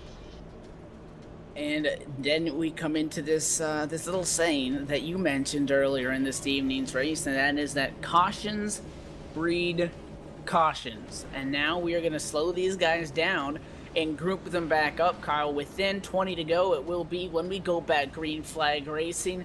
Chad Cole's going to be in the number 1 spot. I know at the beginning of the race, we were really surprised at how long he waited to go. He waited until the flag stand actually threw the green flag. And in case you're not too familiar with the procedures, if you're race leader in the iRacing service and the way that the RSR rules detail, you can go from when the pace car hits the pit lane to when the sim actually throws the green flag. And Chad Cole waited until that green flag was thrown by the man up there in the flag stand. Does he jump this one and go right away to try to just get away from anything that could happen here as the lights are off at a pace car? Well, I'm not sure if he was up in the front after that incident, but when we saw earlier in the race when CJ Lavere, when he stayed out on those old tires and he jumped the restart, by the time they got to turn 1, he had about a 10 to 12 car length lead over the second place contender. When Chad Cole waited very, very long and very, very late to come down for to take the green flag and get the field going, because the leader does start the race. He does not have to wait for the green flag, as you just explained, Evan. It was a lot. The racing was a lot tighter there. And I gotta imagine here, with the championship closing in and his 2 championship contenders right on his rear bumper, he's going to want to get as far away from those guys as possible, as soon as possible. So expect Chad Cole to go against his traditional late restart here. I think he's going to jump it. Well, here we go. Pace car lights off down to the pit lane. Chad Cole, he's off right away. There he goes. The 8 machine is setting off, and he is way out in front as the green flag flies. Gonna go at it now side by side and 3 wide. Oh God, big traffic jam around the 10th position here. 2-3 wide going into the corner. The 29 of Mercer's in the middle of all of it. Yeah, and we're going to focus on that battle. 29 of Mercer. Around. Trouble to 77 of Watkins. Hard into the wall. Driver's side in the outside safer barrier of turn number 2. Caution will come out again here as we just got the restart. What was that old saying, Evan? Exactly, the yellow flag, and it's going to bring out another cautions breed cautions, and sorry for jumping in there, but that was the 3 wide, and that was just not gonna work. The 29 got squeezed. He did not budge. It was just, I don't know, 29 barely moves up, and there was just no room to give. And 77 Randall Watkins out into the outside wall. 15's gonna pick up a little bit of damage, and we'll slow him back down and group him back up again. Chad Cole, he did what we thought he would do. He tried to trick these guys. He went right away, got that lead. However, now we're gonna group him back up, and now they might be expecting that. So now we have to think again, what's Chad Cole going to do in this scenario, because he nailed that past one. Well, we saw in the restart there that 2 tires did not work, and that really backfired on the 11 of Terrell. Really spun the tires hard there. I don't know if it was a product of having 2 tires, or it was a product of just not expecting Chad Cole to go as soon as he did, and reacting very quickly on the throttle. Again, you get on that throttle really hard here with these heavy stock cars with all the horsepower, even with the tapered spacer. Still easy to spin those tires here. We see some guys around in a 10th position come in. Looks like the 29 of Mercer, who was involved in that wreck, he's going to lead them down. Most guys are going to stay out. But again, we're going to focus on the leader here, Chad Cole. We saw him jump to restart this last time by. Evan, you said they're probably going to be expecting that again. And with his 2 closest championship contenders going to be restarting within the next 2 rows behind him, I don't know. Even though if they're going to be expecting it, I gotta imagine Chad Cole's going to try to jump that restart again, because he saw the huge lead that he had, and there's not a doubt in my mind that he cannot repeat for his 2nd time here in about 3 laps. And one thing we've seen does not go, and everyone predicts that and we apologize there for the technical difficulties. With Evan, we're going to try to get that taken care of right now. But what we were just talking about there, the 8 of Chad Cole, he's got a championship here on the line. It's a matter of him trying to jump this restart here. Dwayne Vincent's going to be restarting on his outside. Again, very, very, very, very, very, very long shot here for Dwayne Vincent to win this championship, especially for how dominating Chad Cole has been, leading the most laps. And as we hear a bunch of connection issues here with these guys in the race over to Scanner, look like a lot of technical difficulties out of our control. But in the meantime, Chad Cole's going to try to lead them down here for the restart. I expect the field to get 2 to go this time by.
And back live at the Las Vegas Motor Speedway. Again, do apologize for the minor technical difficulties. Kyle, we're coming down to the finish of this thing. Laps continuing to wind down. We just saw a yellow real quick after we went back green flag racing.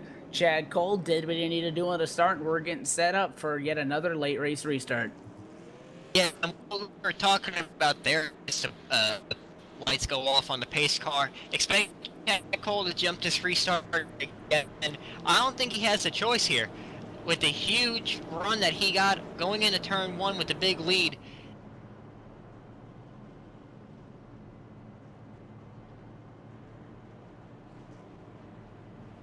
So we are doubling up. Lights are off atop the Ford First Racing Mustang pace car, getting ready to set up for what could be our final restart, but who knows, we could just end up seeing another quick yellow flag the way that these restarts have gone. Top two on our racetrack right now, front row, going to be the 8 machine of Chad Cole. He's going to be side by side Dwayne Vincent.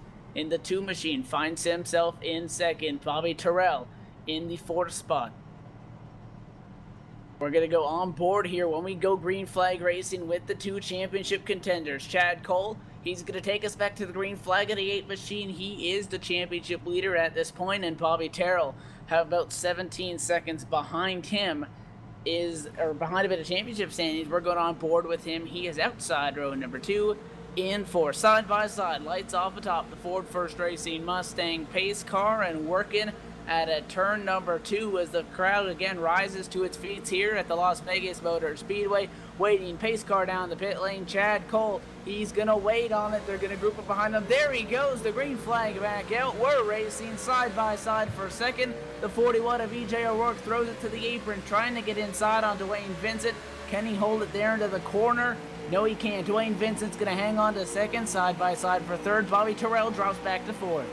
But the seas have parted for Chad Cole. He has got a clear track in front of him, clear by 5 car lengths from behind Dwayne Vincent. But Dwayne Vincent's clear as well, and he's hungry for a win. Dwayne Vincent's going to try to chase Chad Cole down here with about 15 laps to go. Side-by-side racing for the 7th position between, look at that, Chad Schilling coming back into the picture, and the 68 of Simley. Yeah, they're going to be going at it inside the top 10, trying to get whatever they can. 35 of Schilling on the outside lane has a run over the 68 of Simley. Simley on the inside is going to be able to hang on, though. 35 of Schilling had to check up, and 15 of Rhett McBride, he's right in this picture as well now as we work in through turns number 3 and 4. 35 of Schilling way up the racetrack. 68 machine of Simley is able to clear him. Rhett McBride is now challenging on the inside out of front straightaway. They're going to go at it door to door this time by advantage to Rhett McBride by the stripe. But the battle's on for fourth. Some contact there between Lacrosse and Terrell. Terrell had to back out of it. The 11 of Bobby Terrell still trying to fight for a championship. Even though there's not much that he could do in the position that he's in compared to where Chad Cole is leading this race right now. Maybe some teammate helping right there. Matt Lacrosse almost put on the block there, or was it just him running the line that he anticipated on running entering turn 1? Contact between the 21 and the 11, things are going to shake out. Bobby Terrell's going to retain the 5th place position, but again, running in 5th with Chad Cole being the leader, not much to help him right now when it comes to the championship points battle. Yeah, he's really at the mercy of what happens with Chad Cole with the amount of cars on the lead lap. Even if Chad Cole were to drop all the way back to the end of the lead lap, it would still be pretty close. So Bobby Terrell's not going to give up until that white flag, or even when that checkered flag flies, as this time by the start-finish line. It's 11 laps to go, but don't put it in the books quite yet. Dwayne Vincent in the 2 machine. He's closing in fast from that number 2 spot now, about 2 or 3 car lengths off of Chad Cole's back bumper now and throughout the corner. EJ O'Rourke also is waiting a couple car lengths behind these guys in the 3rd spot. This thing ain't done up front yet, Kyle. Yeah, Dwayne Vincent's a man on a mission. That Sesame machine was screaming down the back straightaway. He really closed up the gap there on Chad Cole, and he continues to close it off of turn 4, looking for that win. He really doesn't have anything to lose at this point, but Chad Cole has everything to lose, but not at all to gain. Chad Cole just trying to hang on to the lead here, but remember, he does not have to win this race in order to win the championship. Is he going to go for the win, or is he going to look for big picture and try to get both in one shot? We're going to have to find out, as Chad Cole is playing the defense right now, because it's Dwayne Vincent who is closing in on him for the number 1 spot. This time by 9 laps to go up at the front of the field. Vincent's there. They're both going to go to the apron this time by, and he is tracking him. Now through what into? It's Dwayne Vincent. He's going to look to the bottom, coming off the corner. Can he get something done? He's going to go to the bottom, slides up at a 2. Can he get the nose there? Not quite enough room just yet. Dwayne Vincent has to stay back in the 2nd spot, but he's knocking on the door. But he had a run there, Evan. He had the run. That's the run that he needed. Next time by, maybe he had to back off a little bit in turn 3. We got trouble in the back of the pack. We got a car in the wall, but the race continues to stay green.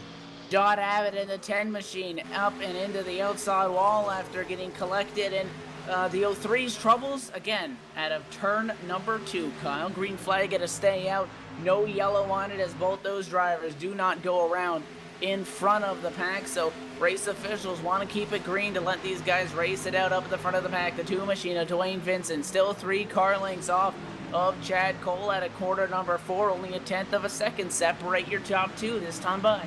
Yeah, this race is starting to come down to just the 2 major players of the last couple of weeks here in the RSR Icebreaker Series. Chad Cole, Dwayne Vincent, they're bumper to bumper coming off of turn 2. Dwayne Vincent cuts the corner a little bit, running a little bit of a lower line, carries the momentum down the back straightaway. He closes the gap by about half a car length, but still just cannot get alongside of that 8 car of Chad Cole.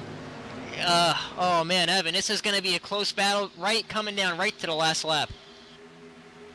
And it's going to set up for yet another great RSR race to the checkered flag. Remember, no green-white checkers at a iRacing service. So if we get one more lap in here, Kyle, it's going to be done if a yellow flag were to fly. So Dwayne Vincent really can't lollygag around till that final lap, because if something happens, and it doesn't necessarily have to be in a group of cars, because we continue to see some drivers have trouble at a turn number 2, then this race could end here if a caution does not fly in the next 1 or 2 laps. Then if one does fly, it's going to be done. Dwayne Vincent continuing to stalk his prey.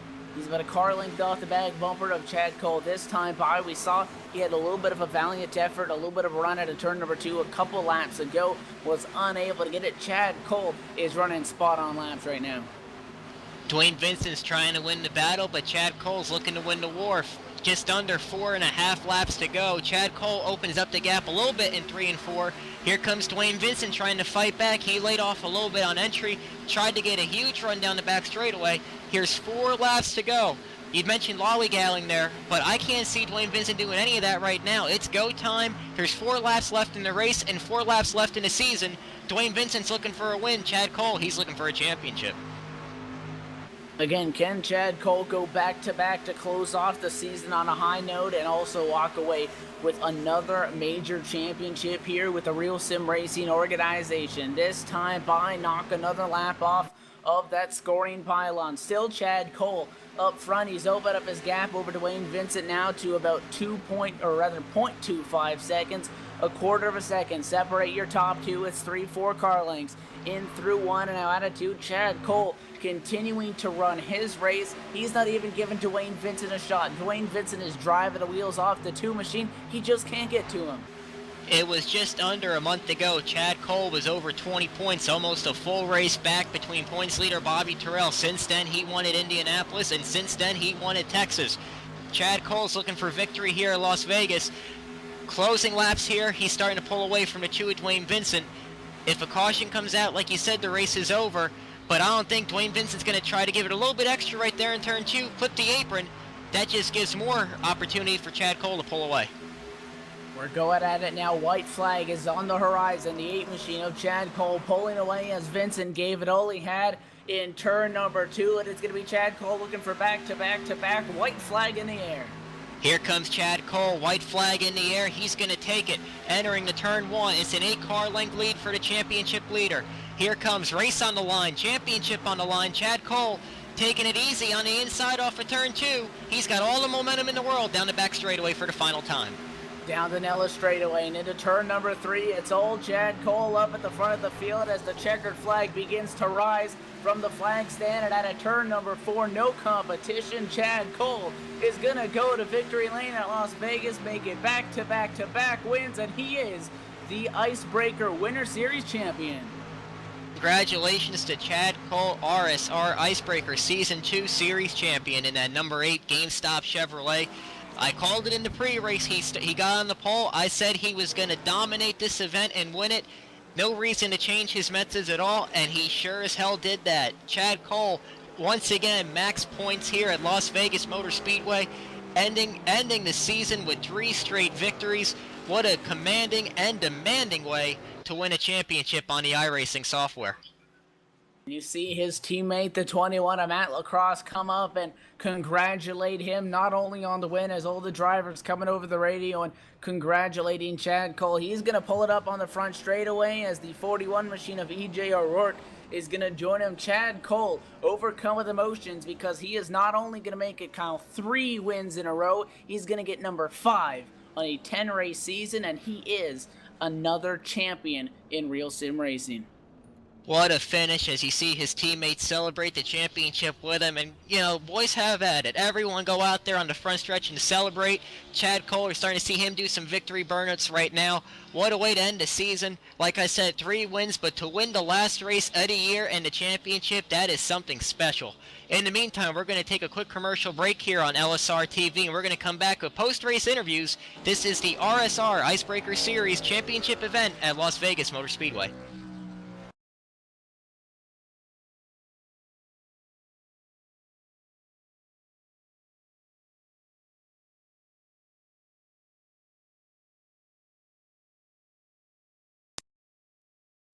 Three teens were arrested today for defacing the Kensington Park War Memorial overnight. The destruction includes painted messages against the military and the war in the Middle East. The 3 teens were picked up in the early morning hours after evidence was left at the scene. Grandpa, something wrong? Some people sure have short memories, and those who are too young to know need to be taught. Come on, I want to show you guys something.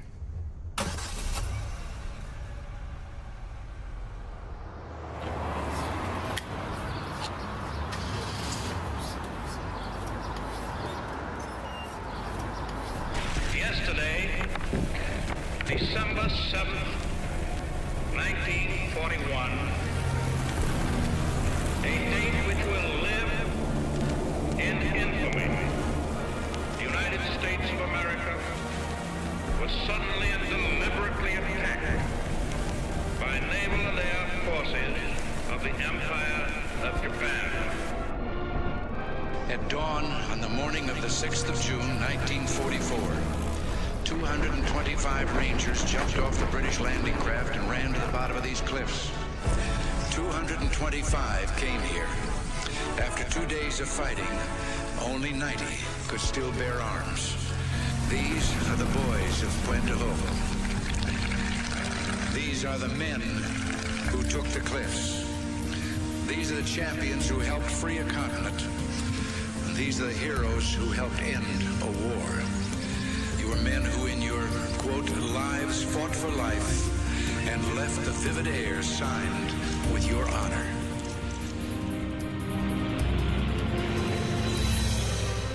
In the name of God and country, I learned to defy gravity.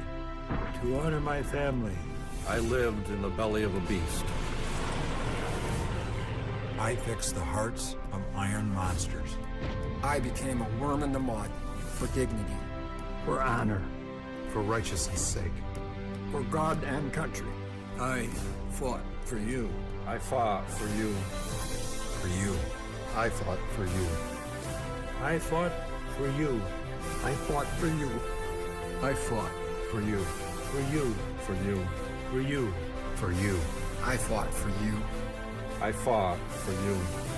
I fought for you, and I'd do it again.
And back live at the Las Vegas Motor Speedway, where the final race in the 2013-2014 Real Sim Racing Asphalt, or rather the Icebreaker Winter Series, is going to come to a close this evening in Las Vegas. And our very own Kyle Traska, he's down there on the pit lane, and he is caught up with our second place finisher in the points, and that's Bobby Terrell.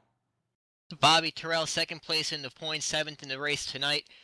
Bobby, I hate to bring up bad times, but going into last week at Texas, we all kind of thought that it was almost a guarantee for you to win the championship.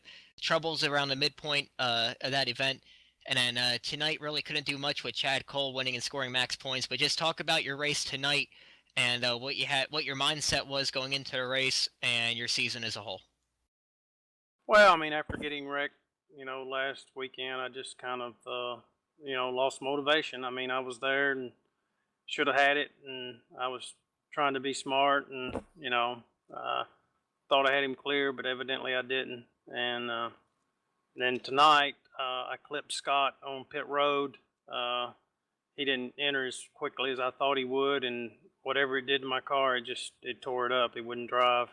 It had no speed at all. So I'll take a 7th after the way my car was driving. So if there was anything looking back on a season that you could wish you could do over again, would it be that Texas incident halfway through the race, or would it be maybe the incident tonight with Scott Stenzel? Well, no, I mean the Texas, wreck was that was the straw that broke the camel's back, I guess you would say. I mean, going back and looking at the replay, I had him clear by at least 2 foot, and my spotter said clear, and I was coming down, but he didn't run it in. He just run it in there, and I thought I would be, I thought he would give me the position anyway. I was clearly faster, but you just have to know who you're racing against, and that's just the way it goes. Well, even with that, Terrell, you had a great run this season, very consistent, had to put a win up there on the board. Congratulations on all your accomplishments this year, if there's anyone you'd like to thank. I'd like to thank you guys up there for the job you do, and Laura on the cameras, and Real Sim Racing for putting this on. Congrats to Chad on the championship, of course. He deserves to win it. I really didn't deserve to win it. I didn't have but one win, and he had 4, so really the right guy probably won. So I think he had some bad luck earlier, so it kind of equaled out, and I missed the race. So, but anyhow, just thank all them guys.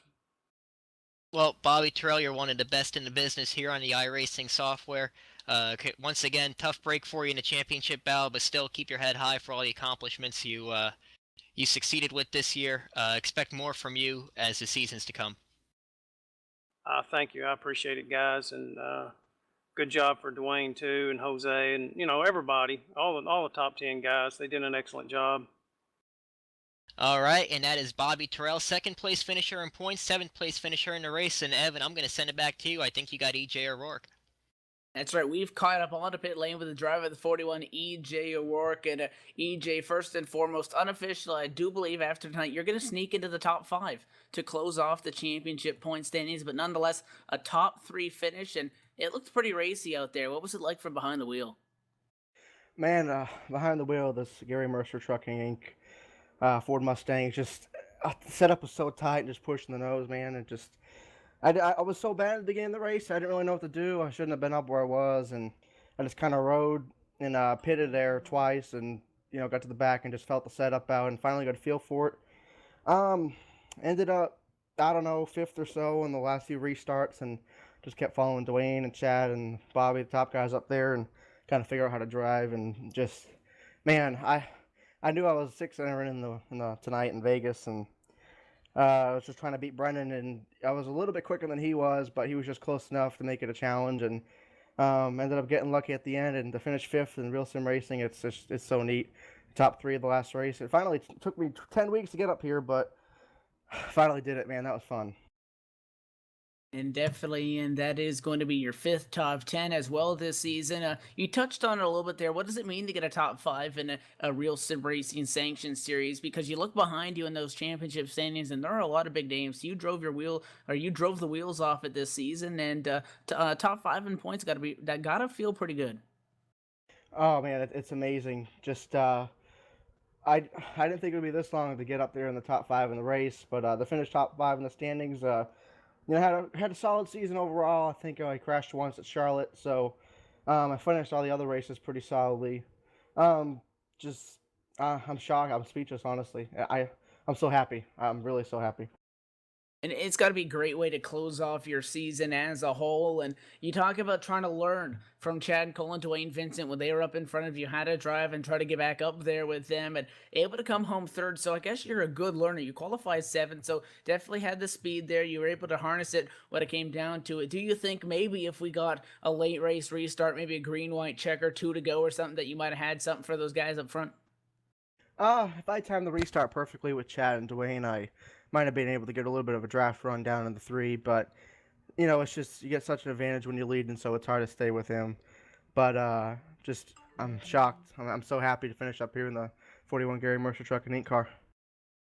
You talk about Gary Mercer truck, and we see the gmercer.com on the side of it, and it's a very sharp looking number 41, might I add. But any sponsors, any other sponsors you want to thank, shout outs, whoever you want to give a shout out to. I mean, the mic's all yours. Well, of course, Gary Mercer Trucking. Just I can't thank them enough, and Brendan for letting me run their colors on the car all season. Nick Del Campo for painting my car. It looks awesome, the Ford Mustang. Just US Chrome, my team, Timmy Hill Motorsports, and all the guys over there. Family and friends, just Real Sim Racing, all the admins, everyone that run it. I'm so happy. Thanks guys, and LSRTV and Laura and everyone over here just for broadcasting. Really great day. I'm very happy. Thank you guys. And Italy 10-4, well, congrats on the top three, and congrats on the top 10 in points. Thank you, sir. Now that's going to do it down here from the pit lane. You have caught up with not only our second place finisher in the race, but third place in the points, Dwayne Vincent. Dwayne Vincent, arguably the most consistent driver in the series. Dwayne, I know it must hurt that you didn't get a win this season, but none from a lack of effort. One of the most hard-charging drivers I've seen in the few weeks that I covered this series. Congratulations on all your accomplishments this season. Yeah, man, thank you. It's tough finishing second, man. I think I might have mentioned this last week or the week before, but Michigan killed me. I had a little trouble coming off of pit road, and as far as for running for the championship, that messed me up. But it's been a blast, man. This is a fun series. Looking forward now to the Full Throttle Cup Series, what can you take over from this Icebreaker Series from the winter with the less horsepower nationwide series style car over to the Generation 6 Cup car heading into the next couple of weeks here? Yeah, I ran a few laps in the A car earlier, and running the B car over the wintertime, man, it screwed me all up for the A car, so I'm going to have to relearn that thing again, man. Well, in the meantime, once again, a great season for you nonetheless, and looking forward to what's in store for you here on not only racing side by side with you in some maybe some A-Fixed races here coming up, but definitely in the Full Throttle RSR series here. Any sponsors and friends, family you'd like to thank? Mom and Dad for watching, all my teammates over at Red Ass. And that's about it. I mean, all you guys for everything you guys do. We enjoy it, and all the guys at RSR, man, they do a lot for us to all have all this fun. And once again, Dwayne Vincent, another second place finish for him tonight at the Las Vegas Motor Speedway. Great way for him to end the year, and a big momentum swing for him to head into the championship series with the Full Throttle Cup Series coming up here in a couple of weeks. Now I think Evan, he's on pit road, or in victory lane rather, with my pre-race pick and championship winning driver, Chad Cole. Yeah, Chad Cole is going to come away not only with the win tonight, but with the championship win as well. And Steve Herring from Real Sim Racing is down here with Chad to present the trophy. Chad, on behalf of all the drivers at RSR, all the admins at RSR, after coming off your full cup throttle Monday night victory last season, to turn around and top it off with, again, your second Winter Icebreaker Series trophy, I'd like to present this very small token of our appreciation and congratulations. I also want to take time out to thank Bobby Terrell and Dwayne Vincent for a great run coming in second and third. Yeah, thank you, Steve. It really means a lot to win here with RSR, and against really tough competition, as you thanked Bobby and Dwayne and the rest of the guys. it's not an easy task to hold off Dwayne there at the end, and every race, the fields are pretty stacked here in the winter series. These cars really produces a kind of a pack, and it's tough as always racing against Dwayne and all those guys. Very good field here in the Icebreaker series. And Chad, I'm gonna sneak in here. I was able to cover the final 3 races in this Icebreaker Winter Series, and you made it back to back to back victories. You did what you needed to do. Go at it last week at Texas. You were on the outside looking in. Suddenly, a change for the worse for Bobby Terrell, and his luck puts you up at a championship lead, and you dominate tonight, get another max points day, and end up getting a championship. How does it mean to not only now make it back-to-back championships with Real Sim Racing, including the 2013 Full Throttle Cup Championship, and now this one as well? It's just a good feeling, you know, like it's talking about just being able to top Dwayne. He's so good at every car he drives, and the rest of the field too. I just can't say enough about Bobby Terrell and Jose Gonzalez. All those guys are just really top of their game right now, and if you want to beat them, you're going to be pretty good. And the points, I'm just happy that the points came out, worked out well, and I think I used the sub at Iowa, which ended up maybe my favorite track, of course, and he had a tough time there. And you thank Rich Jet for subbing me, getting some points there, and so I was kind of digging my way out after that. And yeah, Bobby had a tough break last week at Texas, and was able to come out this week. And I didn't really want to hang back too much because you get in trouble that way, and I almost did with getting into it with Chad Schilling there. I was kind of working my way past some guys that didn't take tires, and almost about wrecked the whole field right there. I held on to it out of turn 2 and that sketchy restart. Yeah, turn 2 definitely seemed to be the calamity corner this evening, and we saw you there 3 wide, and there was one car in the middle bouncing off of not only you, but also Bobby Terrell there also. So top 2 in the championship getting knocked around. Walk us through that. Yeah, I think it would have been the second restart of the night. So I think must have been about lap 9 or so. So I chose to take 4 tires right there. Some guys stayed out, some guys were on 2. And I kind of wanted to work my way around Brennan pretty quickly. And I just got to the gas too soon. It's very, very, very bumpy through 1 and 2, and front end just took off. And I was kind of having to pedal it to stay off the wall, but I still caught the wall, and that's about it for for my championship hopes right there.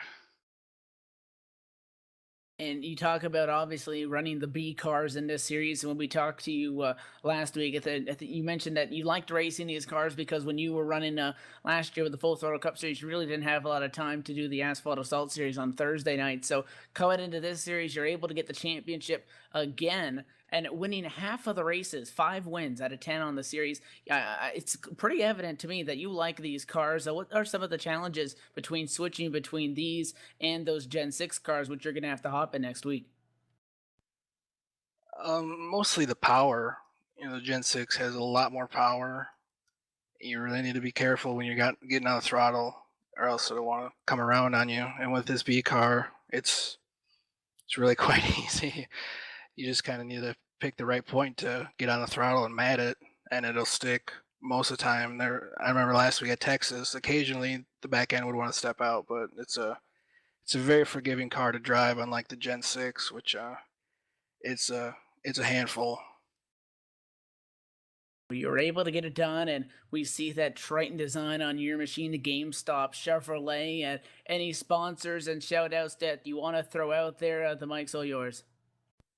Thank you, Evan. I need to thank Laura LSRTV for coming on at the end of the Full Throttle Cup Series, doing the broadcast, and she does a wonderful job at switching. Got some great broadcasters. I always love watching the replays after the races, and you know, you end up seeing some things that you may have missed earlier on, and it's great watching that.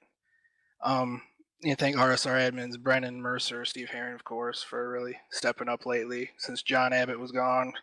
With John Abbott, Joey Jatina as well, and it's really a pleasure working with those guys, trying to get things going again. Dwayne, of course, Bobby, Jose, all those guys. There's just so much respect up at the front of the field. You don't have to worry about getting wrecked with them. It's just so much fun racing with those guys. Really a blast. And of course, my fearless teammates, Jose I mentioned, Hippie Dog, Matt, all those guys. Just a real fun group to race with. And And definitely of course, will. Hippie's Paint Shop. Find them on Facebook, facebook.com/Hippie's Paint Shop. And we can see that on that sharp looking number 8 machine. Chad, again, for the second time, congrats on this championship here with Real Sim Racing with the Icebreaker Winter Series, and we look forward to see what we can do in the future. Thank you, Evan. Kyle, I know you're down there on the pit lane, and you've kind of ran into a special guest here that wanted to say a few words on behalf of RSR as well.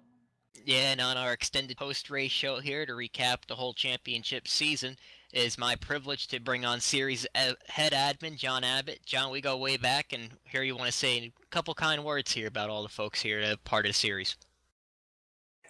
Yeah, thank you, Kyle and Evan. Appreciate the opportunity here. I just wanted to thank Laura and with LSRTV. We've had a really good relationship over the last year when she stepped in after ETV cut back their schedule, and we've been very pleased with the job that Laura and all the commentators have done. Always have first and foremost shown up. I don't think we've ever had any problems with a broadcast, and we're probably looking at close to 60 races that I think she's broadcast for us. So again, want to thank you guys in LSR and anybody out there looking for a good broadcast company. Definitely need to consider LSR and book with them. You won't be disappointed. So thank you guys. And we appreciate the kind words. And just to back up what you're saying, I'm fairly new to the LSR team here, and they've welcomed me with open arms. What a great group here with Laura and Evan and Joe and all the other guys back at the in the TV studios. So just great place to be around here. And once again, John, thanks for stopping in here. It's a great series you got here. Always had a great league, well put together here. And you say for anyone looking for a broadcast, well, I say anyone looking to run for a good league, this is the place to run. So, job well done over here, and thanks again for stopping in. Thank you, guys. And now, Evan, with a championship decided, a race decided, it's now time to look at the final results of the final race here of the 2013-14 RSR Icebreaker Series. Chad Cole, we just talked to him. Dominating fashion with max points once again for the second week in a row. He's going to come home with the victory and the championship. Dwayne Vincent was in second. E.J. O'Rourke was in third. Matt Lacrosse fourth. And A.J. Browning rounded out the top five. You look from there on back. How about Scott Simley in the 68 going to come home in the 6th spot? Bobby Terrell in the 11th, finishing second in the standings, coming home with the 7th place finish. Chad Schilling in the 35, backing up his impressive run from Texas last week, coming home in 8th spot. Rhett McBride with a solid P9, and Bruce Perry in the 30 machine sneaking up and getting that top 10. And Jose Gonzalez, he finished 11th. Joey Jatina, once again, solid run for him. I think he should have finished a little bit better than where he did, but he ran much better than the 12th position all night. But definitely a good job for him, and definitely, again, check out his Facebook page, looking for the future. Well wishes to him and his beginning ventures here of a stock car career for him. Brendan Mercer ended up in 13th. Scott Stencil recovering from that spin earlier in the race and had trouble with the 6 of Maddox late on. He's going to recover for the 14th position. Douglas Wyatt finished in 15th. Yeah, make sure you check out Joey Gattina, see what he's going on to on Facebook, taking a little bit of a dab in the ARCA side of things for sure. The 99 of Pete Zanieri coming home in the 16th spot. John Wilco in the 62 coming home in 17th. John Abbott, who we spoke to, series head admin in the 10 machine, finishing in 18th spot. Nathan Bowers coming home in 19th, and final car on the lead lap was at 03, and then rounding out the top 20, the 98 machine of Stephen Herring. And looking back now to cars that had a bunch of trouble during the race, the 36 of Rich Jet finished 21st. Randall Watkins, we saw him have trouble earlier in the race with the 26 of Gonzalez on the front stretch. Really changed the whole complexion of the race that brought the field back together. He finishes in 22nd. Brian Harvey had a feel-good story for him. He ended up in the wall in the late stages in 23rd. Maddox in 24th. And CJ Laver, another heartbreak for him, leading early on in the race. He's going to finish in a 25th position, 50 laps from the finish. Luis Rodriguez in the 37 machine coming home in the 26th spot. Brian Bebo in the 7 in the 27th spot. Frank Coons in the 04 finishing in the 28th position. 29th belonging to the 78 machine of Keith Brooks Jr. rounding out the top 30. The 51 of Doug Manning and Mark Bratcher finishing in the final position and 31st in the number 38 machine. That is the final results here for the Las Vegas Motor Speedway in the finale race. Again, top 3 in points will finish with Chad Cole in P1, Bobby Terrell in 2nd, Dwayne Vincent 3rd, Jose Gonzalez 4th, and EJ O'Rourke able to sneak into the top 5 before it's all said and done. And Kyle, these last 3 races have definitely been entertaining. They've been fun to broadcast. And closing thoughts before we wrap it up. In all my years of broadcasting, which haven't been many, but especially sim racing, I have never, ever seen a championship run put together by a driver like what Chad Cole did here in the last 3 weeks. As I mentioned earlier in the broadcast, going into Indianapolis, he was over 20 points back, almost a full race behind championship leader Chad Cole. He came back and he ended the season with 3 straight wins, scoring max points, and doing everything that he possibly could have done to win the championship, and with a little bit of luck on his side, he got it. Congrats to Chad Cole, well deserved, one of the best in the business here on the iRacing software. Looking forward to rubbing fenders with him here in the RSR Late Model Series starting up this Wednesday night. And I gotta say, Evan, I know I came on the scene late here, but you and Laura have really welcomed me with open arms, and I really do mean that, and really appreciate the opportunity given me here. Enjoyed broadcasting these races in the booth, and looking forward to many more in the future.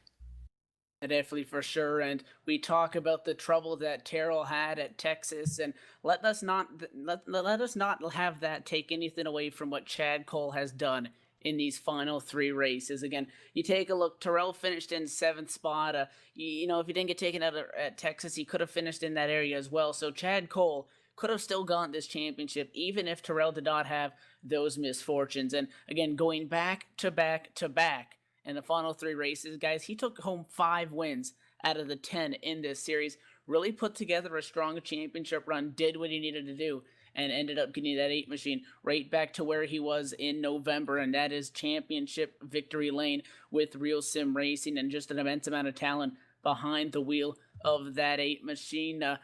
Thanks to Laura Lawson again. You guys are seeing these great camera angles, and she puts in lots of hours to make these broadcasts look nice and pretty and get us on the air and get us this great content that you guys have been saying. So a tip of the hat to her and the production hauler week in and week out for getting us on the air and making it look so good. And Kyle, thanks to you for joining me in these final 3 races. I had the ability to come up here for these final few races, as did you, and it was fun, and these guys made our job a lot easier when they kept the races as exciting as they were. It made our job a lot easier up in the booth.